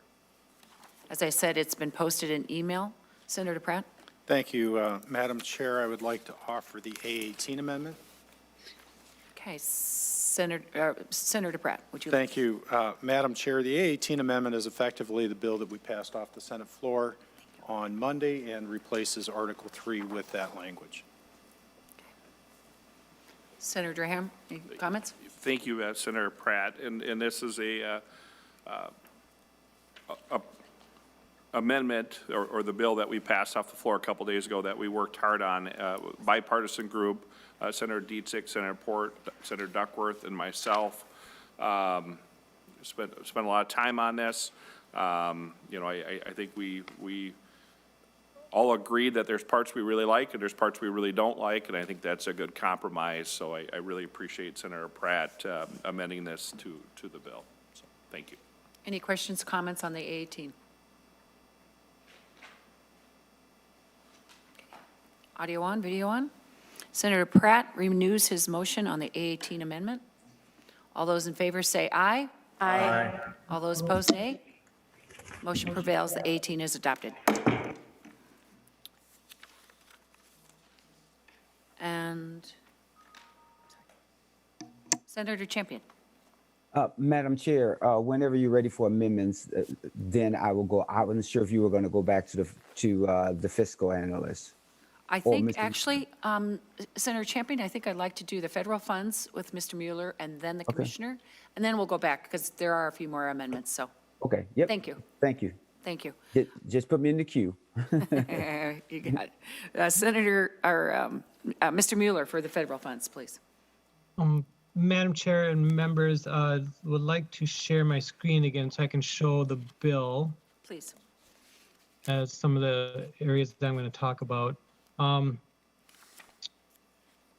like to move the Article 1 page 6, starting on line 22. What the bill does is it directs the Housing Finance Agency in a few paragraphs here, paragraphs A, B, and C, to first use federal funds when available for some of the programs that are otherwise funded with general fund. The first one here is for homelessness programs. It's saying first use federal funds when allowed for homelessness programs, and instead of the state appropriated money in subdivisions 6, 7, and 9. It just doesn't prevent the use of any general fund money. It just says first use federal money, and if that then when you use the general fund money, if there's any left over, there's a transfer of that money to the workforce housing program. Again, on paragraph B, is sort of the same language, but for housing counseling services. There's a grant that's coming to Housing Finance Agency from the federal government for housing counseling services. Again, so first use the federal money and then general fund money, and then if all the general fund money isn't spent, it can be transferred to the workforce housing program. And the paragraph C is here for the rental assistance. There's the Housing Finance Agency, and perhaps the commissioner will talk to it, is receiving a couple big pots of money for rental assistance. And how that can be used, there's 2 programs within Housing Finance Agency that does provide rental assistance. One is the Bridges program, which is rental assistance for people with mental illnesses. And then there's also the rental assistance for people who would otherwise be homeless. So what this paragraph does is tells the commissioner to first see if you can use some federal money for those programs. And if there's some savings, transfer that money here in paragraph D to the workforce housing program. So that's the use of federal funds. There's section 3 here is actually a section I worked on with Mr. Nauman. This here says that the Housing Finance Agency should not offset any previous federal funds that we've spent on for housing assistance. The CRF, of the Coronavirus Relief Fund, back in the summer, the governor allocated $1 million of that money to the Housing Finance Agency, for housing assistance. Since then, the federal government has provided some additional money for that. And one of the uses the federal government said was you could offset previous expenditures on a similar program. So what section 3 is trying to do is saying, don't offset a previous appropriation, which in this case would be the Coronavirus Relief Fund, the $100 million that was allocated by the governor. But the new money that is coming in, we want that to go back out for additional spending and not replacing the $100 million. So that's section 3. I'll note section 4, some additional language that doesn't appear on the spreadsheet. The Housing Finance Agency has something called Pool 3, which is some additional resources that they have. Since they are a financing agency, they have money that is available to them after doing their financing programs and paying off their loans and bonds and things. Some of that money falls into allocation that they call Pool 3. What Section 4 is doing is saying, not a set dollar amount, but a percentage amount, is saying allocate at least 25% of that Pool 3 money, and it names 2 programs. Again, the workforce housing program, and the also the manufactured home park infrastructure. And then in allocating to those 2 programs to also try to reduce the disparity gap. And then there's some language down here saying none of this 25% allocation shall impair the board from meeting its bond obligations to the bondholders. So those are the additional items I have in Article 1 dealing with federal funds and this Pool 3. Thank you, Mr. Mueller. All right, with that, I don't see any questions. I think we'll go to Commissioner Ho. Welcome, Commissioner Ho. I think I'm on screen. Can you see me, Madam Chair? I certainly can, thank you. And Commissioner, I'd like to have you talk about the bill and also, especially for you, all the federal funds that have been available and that you anticipate down the road too, if you could. Madam Chair and members of the committee, my name is Jennifer Ho, and I'm the Commissioner of Minnesota Housing. Sorry about the confusion about today, and I'm glad to be here with you. I'm here with Assistant Commissioner Baumtrag, who I will call to my side if you have any questions. We have also provided written testimony on Senator Draheim's bill. First of all, I just want to thank Chair Draheim. I always forget what I call you when we're in different committees. I want to thank Chair Draheim for his partnership from the very beginning of the session. We sat together early to talk about priorities. I have been in front of his committee multiple times throughout the session. We have tried to be as transparent as we can about the way the agency resources work and the way our federal resources work. And then there have been a lot of new federal investments, even as the session has been rolling out. Many of which where we are still waiting on federal guidance, especially from the American Rescue Plan that passed in March. So where I don't have answers to all the questions about the money that passed in March, a lot of it is because we're awaiting guidance from both Treasury and HUD on some of those programs. But I just want to thank Chair Draheim and the members of the committee for the good discussions that we've been able to have throughout session. I am excited that there is a standalone housing committee, and I believe that it helps give housing the attention that it really needs right now. I think we all know that housing was a significant challenge in all parts of the state before COVID, and that the pandemic has really only exacerbated kind of what happens when you don't have housing stability, when you don't have a home that you can stay at home in.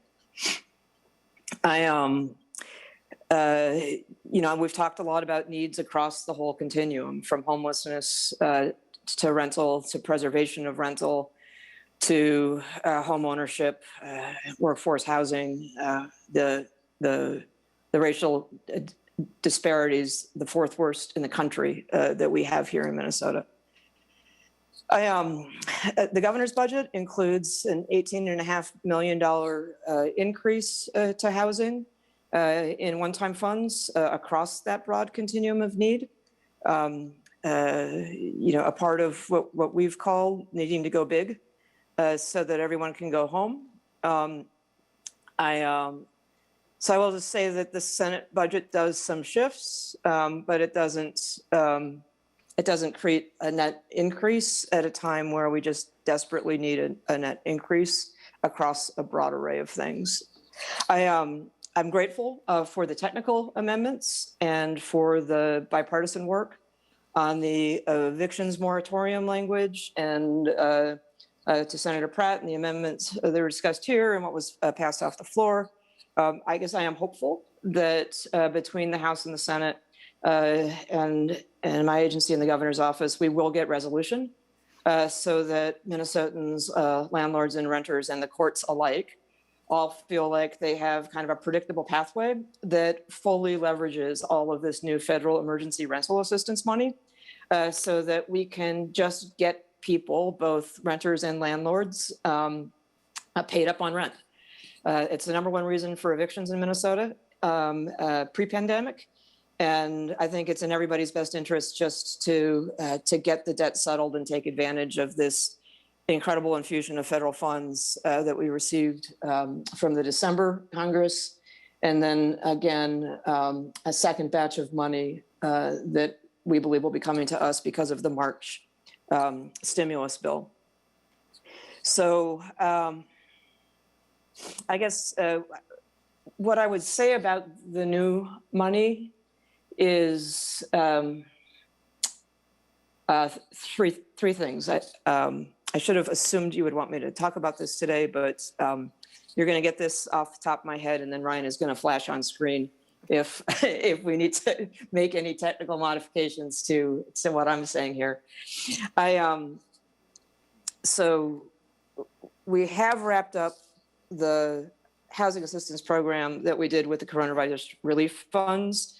And we're still reconciling the final numbers, but we are done processing on that. So we will have final numbers for you, we believe, in May, once we have kind of the funds across all 52 grant administrators reconciled.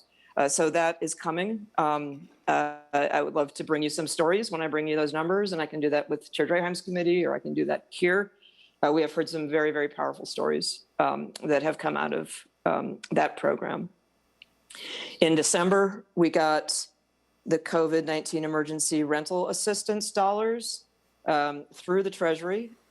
And because the federal government was in transition, when the new administration stepped in, they hit the pause button because they wanted to revisit the guidance the previous administration had put out and put out additional guidance. They did that at the end of February. There's some questions of clarification that they still may put out. They put out more guidance at the end of March, and there might be just a couple other questions of clarification that we're seeking. But we are now doing a daily go, no go in terms of whether we believe that we have the software and the access points in the system in good enough shape to turn it on for Minnesotans. But we are close enough that we are working backwards hour by hour from launch date. And we have a great team of folks, both that work for Minnesota Housing, that work for our city and county partners, that work for our nonprofit partners, that are kicking the tire on the beta version of the online application system, which is also the system that the helpers will use to help people who don't have online access. This is a very, very large federal investment, $375 million to the state of Minnesota, all partners, 300 through Minnesota Housing. So one of the important messages that I would send to you and ask you to send your constituents is this isn't a lottery. This is a program with a lot of money. We are going to be able to help a lot of people, both people who are behind on their rent, which is where we're going to start, as well as people who know that they can't pay going forward. It's an interesting provision that the Congress gave us. It's a lot of money, plus there's more federal money coming from the March stimulus. So the most important thing when we launch is not to do a rushed application, but for the tenant and the landlord to work together on a good application. We will be able to process your application the easiest if you follow the check boxes and complete the fields and attach the things that we need for federal compliance. There is a significant amount of money, so please don't have people treat it like a lottery. But we will have this program up and running potentially into next year. So that is a message that I just want to convey to members of Senate Finance, to all the constituents who are listening, and the many people who will be helping people access this assistance. It will be up very soon. We are just making sure that we don't open up a website that crashes. Because we know that we expect tens of thousands of Minnesotans to go out to seek help because they are behind on rent or their tenants are behind on rent. So please just help us with thorough applications and know that there's a great deal of assistance available, and there are people to help those who wouldn't navigate the website. And once again, 211 is a partner for us, so folks can get help by phone as well. If you go out to renthelpmn.gov today, you will find out what, as a landlord and what, as a renter, you'll need to have with you when you come to apply. We're in the get ready stage. So renthelpmn.org for get ready information. And when we turn the application on, when you go to that website, Ryan says the first time I said .gov, it's not .gov, it's .org, renthelpmn.org. I'm not practiced in my talking points yet because I haven't been talking about this much publicly yet. Yeah. When we go live, it's that exact same website, renthelpmn.org, where you will find an Apply Now button. And that's your entry into the program. Because we do expect a high volume from the opening date, we know that we will need to clear the backlog. And then we will open it up to people who aren't behind or have gotten behind but weren't behind when we first opened, and then turn on the part that allows us to pay prospectively for folks who know they aren't going to be able to pay the rent, even if they have been able to pay the rent up until now. This stretches all the way back to the beginning of the federal declaration of the pandemic. Let's go March 13th-ish of last year. And the congressional provisions really define a lot of the program's shape as interpreted by the Department of the Treasury. There are things that we absolutely love about it. There are some things we would have done a little differently, but we will make it work because we know Minnesotans need this help. So that's the December money. Madam Chair, would you like me to touch base on the March money, or would you like to move to the provisions in this bill? Because I'm just mindful of your time and your noon end time. I can try to do both fast. Yes, I would appreciate just a summary of this March money. We perhaps will have a hearing to really fill in the blanks on these federal funds. I think that would be important. But you have absolutely been substantiated. There's quite a bit of money for housing from the feds. Thank you, Madam Chair and members of committee. I think an acknowledgement of just the amount of need that's out there.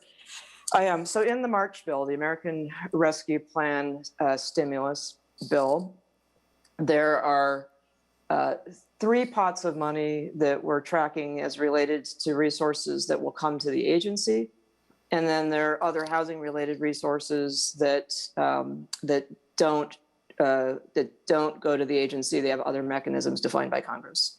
So the first, as I mentioned, is that there is a second round of the COVID-19 emergency rental assistance. And Treasury and the Congress have designed that money so that it's not a new program from what we're standing up right now with the December money, even though we have to figure out how to account for it separately. But it will just add money to the available rental assistance that we have. It has some other provisions that we thank the feds for their kindness, just slightly more money to allow our helpers in the field help people. And then there are some other uses around housing stabilization services. I think we're trying to get our head around how much is just going to be needed for rental assistance, and get the current program up and running before we fully explore the other potential uses. The second is that whereas this money has been all about renters and not homeowners, there is some money for homeowner assistance that's coming. Treasury has still not said what the state allocations are or how it is putting the money out. We expect to get word from them any day on those allocations and the method of distribution. The third is that today the agency, through the U.S. Department of Housing and Urban Development, operates a program called the Home Investment Partnership Program, Home Dollars. Some of your communities might have Minnesota Housing financed supportive housing or affordable housing development, where a substantial amount of the financing was federal home money. We tried to put that home money in our regular work kind of into 1 or 2 developments a year because it brings with it some extra federal compliance. But it's been an important part of the resources that the federal government provides for our regular housing activities. With this home investment from the Congress, it's for new purposes specifically around homelessness, in large part built off of work that was done to use hotels and motels as a way to socially distance emergency shelter during the pandemic and create isolation and quarantine spaces for people experiencing homelessness during the pandemic. Knowing that the hospitality industry has really taken a hit through the pandemic, it may well be that some of these hotel and motel owners who were partnering with our homeless assistance providers throughout the pandemic are just in a position where they might want to get out of the hotel business altogether. And then we would, these home dollars would be available to convert these properties either to non-congregate shelter or ultimately to permanent supportive housing. There are some other ways in which the home program could capitalize both shelter or housing for people with histories of homelessness. HUD has suggested that we will not see guidance from them on the details of this program until September. It's got a huge tail on it. It goes all the way out, I think. I'm going to go with obligated by 2025, spent by 2030. Ryan, please jump in if I'm way off on that. That's the one that'll probably move the slowest, but these transactions don't always move quickly either. It's not like getting emergency relief to individual families. In the walkthrough, committee staff referenced the homeowner counseling piece. That is a very small piece relative to the billions of dollars that are in some of these other federal line items. It's $100 million nationwide. So best case scenario, that translates maybe to $2 million for Minnesota homeowners. The intent of the money is just to help people understand if they've been in forbearance, how did they negotiate a workout plan that then could be supplemented with some of the homeowner assistance dollars that would help in that workout plan, especially if a bank were to expect a lump sum payment or a short-term repayment of the period during which they were in forbearance. That money is flowing through a national nonprofit called NeighborWorks. So it's not money that flows directly to state housing finance agencies. And I think that, apologies, Chair, just somebody from Iowa seems to want to talk to me this moment. Okay, putting Iowa in the back seat.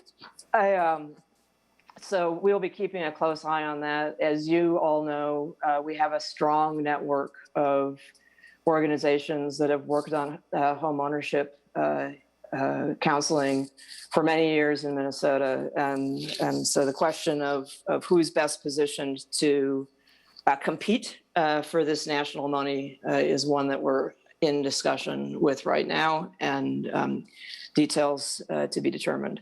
Let me just pop back to the home dollars for just one moment. Again, I'm doing this without all the paperwork, but let's just call this like roughly close.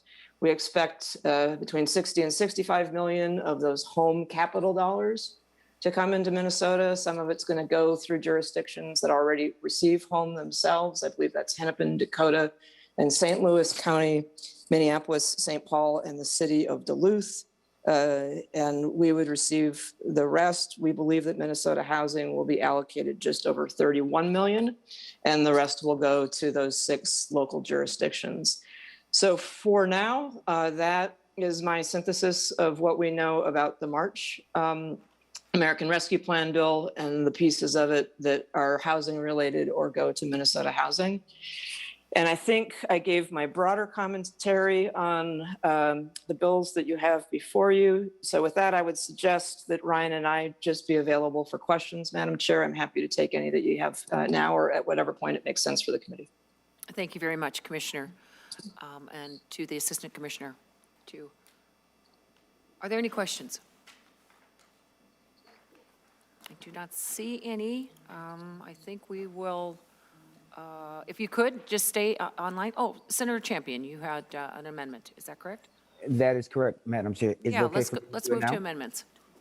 Madam Chair, let me first say I listened really intensely when Senator Draheim was talking about this bill and sort of the vision around this bill. And all those things resonated with me because I think it's important for us to, have affordable housing options, but also home ownership and really promoting that because that's the way you build wealth. And I believe that when one is going to look at home ownership, that they should also look at the proper alignment of finances to build that wealth and opportunity.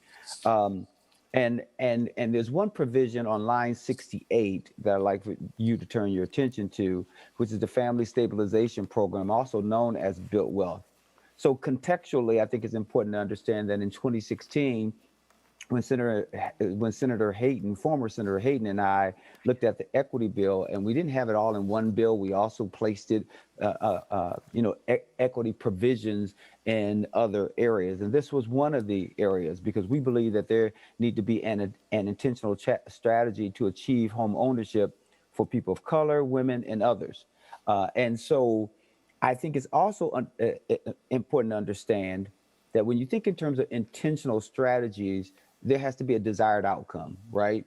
And so even when we think in terms of promoting home ownership, if we just do it in the blanket way we have done it for so often without intentionality, we will get the same outcome. And so while about, and I put some information, so while about 3/4 of white families in the Twin City own homes, only about 1/4 of Black families do. And the area has a long history where racial covenants made it hard for Blacks to become homeowners and live in white neighborhoods. And the median Black income in the Twin Cities area is around $38,178 a year, which is less than half of the median white income of $84,000. And so this income inequity gap is one of the largest in the nation. So I'm going to offer, while I'm talking, the A23. Madam Chair, I offer the A23. Thank you, Senator Champion. Senator Champion moves the A23 being passed out. Bodern will email, Mr. Bodern will email and post it too for us. And then I'll pause and wait until they get that. And I just have a couple more comments and then we'll go from there.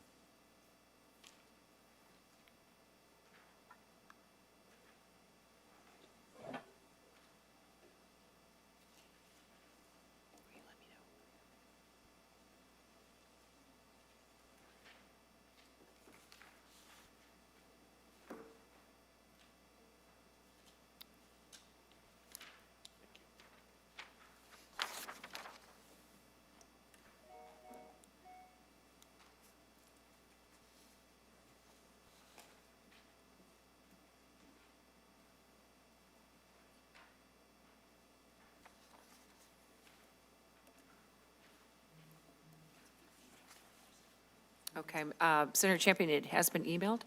It will All be right. posted now, so go ahead, please. And thank you, Madam Chair. And so where I left off is when I was talking about this, the income, the current income inequity gap in Minnesota is one of the largest in the nation, and only nearby Milwaukee, Wisconsin is worse. And so the state of Minnesota has the second biggest income inequity gap between Blacks and whites in the entire nation. And again, the District of Columbia is worse. According to the most recent census, the Black poverty rate in the Twin Cities area was around 25.4%, which is over 4 times the white poverty rate of 5.9%.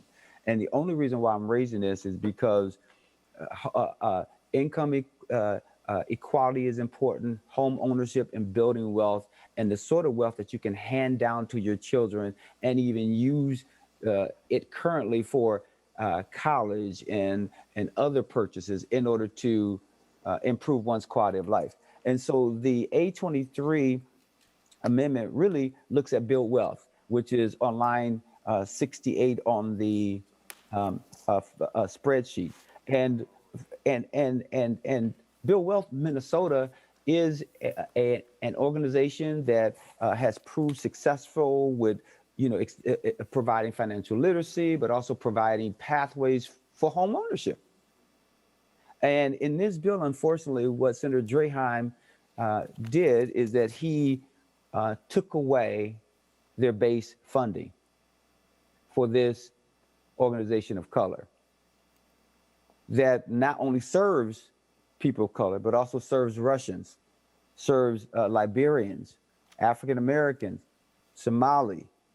The list goes on and on. Their doors are open, and they have done an excellent job. And I'm sure that Commissioner Ho can also speak to how well that they've done. So by all accounts, this program has served and moved individuals to home ownership. So what I'm asking to be done is for $700,000 to be taken from the general fund and given back to the Family Stabilization Program, and also the funds that were taken and placed in the Home Ownership Education, Counseling, and Training Fund to also be placed back to back into the coffers and the base for Build Wealth Minnesota. Because if our true mission is to intentionally encourage and increase home ownership, then we should be looking at decreasing the gap between blacks and whites with this intentional strategy. So it is for that reason that I'm asking for support on the A23. This was money that was already in the base. It does not, even removal of the funds from the Home Ownership Education Counseling and Training Fund is my understanding. That does not take that fund to zero. There was just more money given to that fund and taken from this worthy organization. So I would stand for any questions, but I'm asking for support of my A23 amendment. Thank you, Senator Champion. It has been posted and emailed. Hopefully everyone has it. Senator Draheim? Thank you, Chair Rosen, and thank you for the amendment, Senator. On the what we call HECAT or counseling portion of our budget, we actually increased it 300,000 members. And we didn't cut the purpose of Build Wealth Minnesota. We have in our language to target and try to help families of color. So we've actually increased spending from prior budgets for this purpose. And we specify 500,000 to be used for this, which is the same dollar amount that was earmarked for Build Wealth. And I think we can agree that Build Wealth track record of success will put them in a good position to get this funding. But I do think it is a good practice not to earmark specific companies or nonprofits, and I think competition is good. I think we have prioritized in this bill trying to work on that achievement gap that I have been very vocal about for 5 years. And part of that achievement gap is because we don't have inventory of affordable homes. So we did take our resources that we had available and put that towards the end goal, which is home ownership. HECAT or counseling is very important, but you have to have the inventory for that counseling to work. And right now, we do not have the inventory. Members, we're short about 50,000 housing units in Minnesota. 50,000 housing units. That's why rent costs too much, and that's why homes cost too much, is we don't have enough units. So I oppose this amendment. I appreciate it, Senator Champion, for bringing it forward. I think we tried to focus on this issue by increasing spending for it. I think we carved out the purpose, but not a specific company. So thank you, Chair. Madam Chair. Senator Draheim. Senator Champion? Thank you, Senator Draheim, for your comments.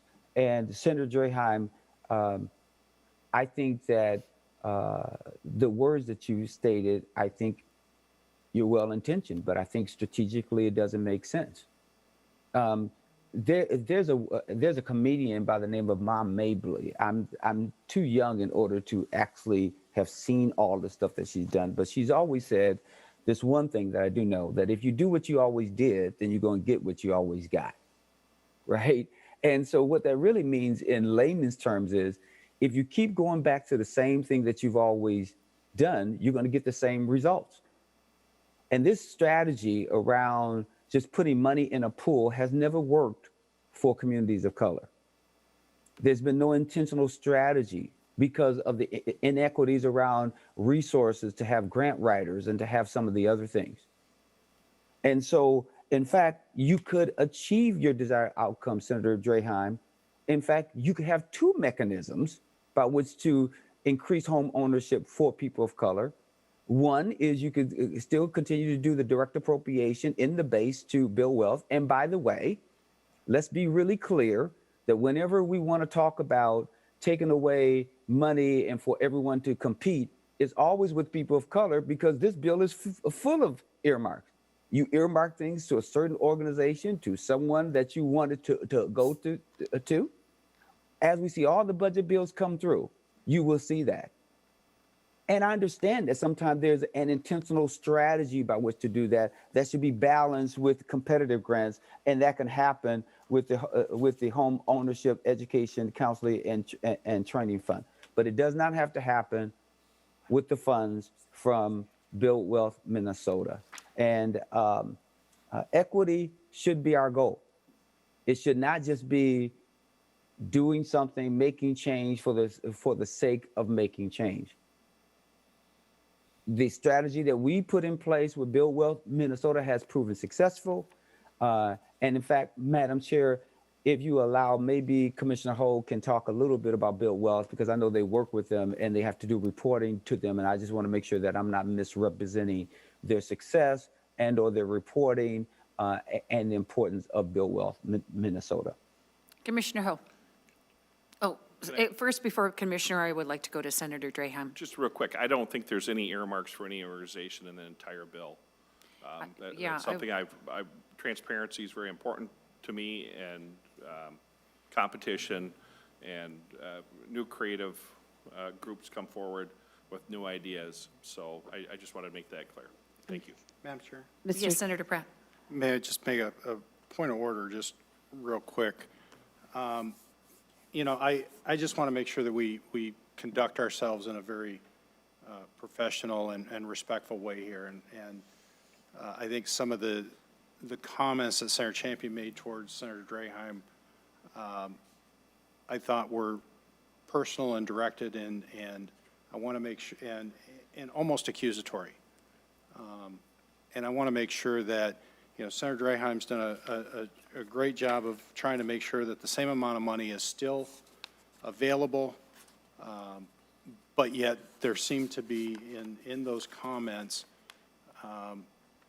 implicit accusations that I think are undignified of the Senate, and I just want to make that point of order. Madam Chair? Madam Chair. If I might, Madam Chair? Senator Champion. Madam Chair, there's nothing in my comments were undermining anything or being derogatory, but this is what happens when sometimes people in my position say something that may rub someone else the wrong way. They go to accusatory and not dignified of the Senate, and that's coded language. I want to make sure I'm calling Senator Pratt out about that, because I do take that disrespectfully. Because one thing I pride myself on is being thoughtful and dignified, even being from North Minneapolis. I'm dignified. And so I just want the record to reflect that I find Senator Pratt's words and language to be very loaded and provocative, with some underpinnings that I wish he would not have used, because now I don't feel comfortable with what he just said. So I just want that to be very, very clear. And as a person of color, I take that very personal. Senator When you start using language of dignified and things of that nature, I find that very, very disrespectful and loaded language. Thank you, Madam Chair and Senator Champion. And I believe that your comments and your implicit insinuation to Senator Draheim's motives were where the comments were undignified, and I just hope we can stay on the bill and the facts of the bill and not get into motivations. So thank you. Well, Madam Chair, I don't think I said anything about Senator Draheim's motivation, but that's where privilege comes in from what I'm hearing from Senator Pratt. I find that very disrespectful. I hope Senator Champion and Senator Pratt and anybody else who found the comments questionable towards Senator Draheim, let's take this offline. Let's have a conversation if we can on the floor. I think that would be a very good point to move forward. We have a lot before us, and Senator Champion, I know Build Wealth is important to you, and I do think Senator Draheim is addressing this issue about Build Wealth. I know in the committee, they didn't really testify or have any information available until they realized that they were being cut out of the omnibus bill. And so it's been, I know, very hard to get some information from them, and whether the program's been working or not. So this is, I certainly hope you don't take this as a personal affront, Senator Champion. It is a omnibus bill that goes into a conference committee. And we understand the importance of the program to you. I think Senator Draheim is trying to figure out how we can move forward and still address the issues that you have. Anything you'd like to say on that, Senator Draheim? No, I think we should stick to the bill. And members, you know me, housing's passion of mine, and I'm trying to do the right thing. Look at the underlying cause of some of the disparities. We increased funding, you know, so we're not cutting this area. We increased it by 300,000.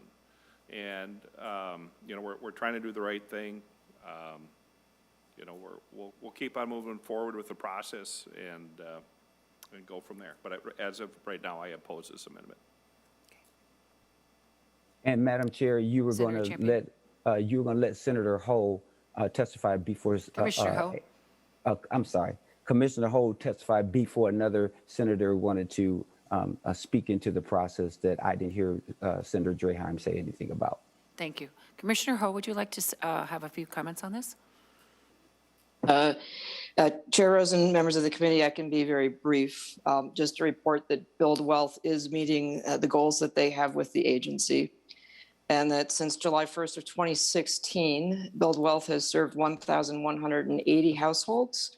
95% of the households that they serve are households of color or Hispanic households. 86% of households they serve earn less than $60,000 a year. So that's just the agency report out on Build Wealth's performance. Thank you, Commissioner. Okay, with that, Senator Champion, would you like to renew your motion on the 823 amendment? Yes, Madam Chair. Oh, excuse me, I think Senator Benson has a comment. Sorry, Madam Chair, You had your hand up and then you had your hand up. I had my hand up for a future amendment, and then I took it down so that I could speak to this amendment. Senator Draheim sits on Health and Human Services, as you do, ma'am. One of our challenges is carve-outs, not goals. And so the goals of Build Wealth are laudable, but doing a carve-out, I pulled up their 990, half of their money comes from state government programs. I also happen to know there are other entities who are really interested in doing financial counseling, and I'm not going to name them, but I learned about them as a freshman when they would help families who qualified for TANF funds set budgets and set savings goals, including saving for down payments on homes and businesses.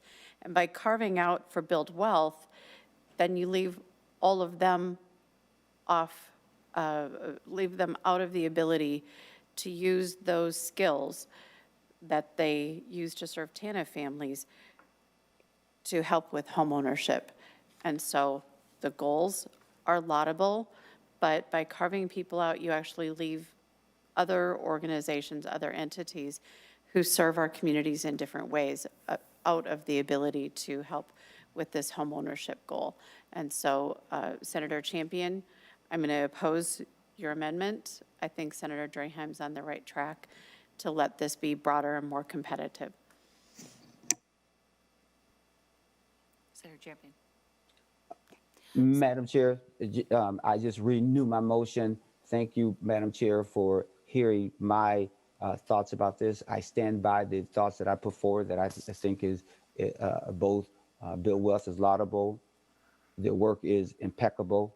The people that they reach are sometimes unreachable, but they also make sure that their work all leads towards home ownership, which is right in line with what Senator Draheim has mentioned and has said. I do feel strongly about the fact that there should be an intentional strategy, and just putting something in a competitive grant have not always helped. And I know that people wish to think something different when it comes to how impactful these competitive grants have always been for those who really can be impactful on the ground. And that is what I would say. So thank you, Madam Chair. And the other issues will be taken off, and I will deal with those. Thank you. Thank you, Senator Champion. Senator Champion renews his motion on the A23 amendment, audio on video.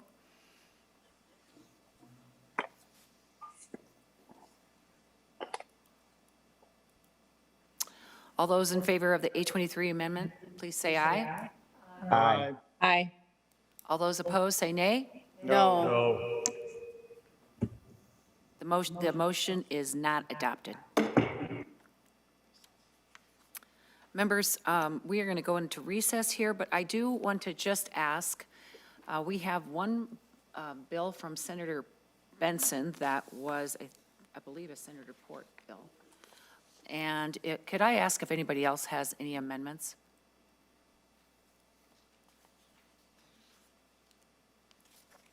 So, are you sure we can't just get this? People might be mad at me. Okay. No more amendments from anybody except Senator Benson, is that correct? Madam Chair? Yes, Senator Marty. Madam Chair, I was raising my hand, not the other way, but yes, I do have one amendment as well. Okay, all right. Then I think we will go into recess and come back at 6:30 tonight, okay? With that, Senate Finance Committee is recessed.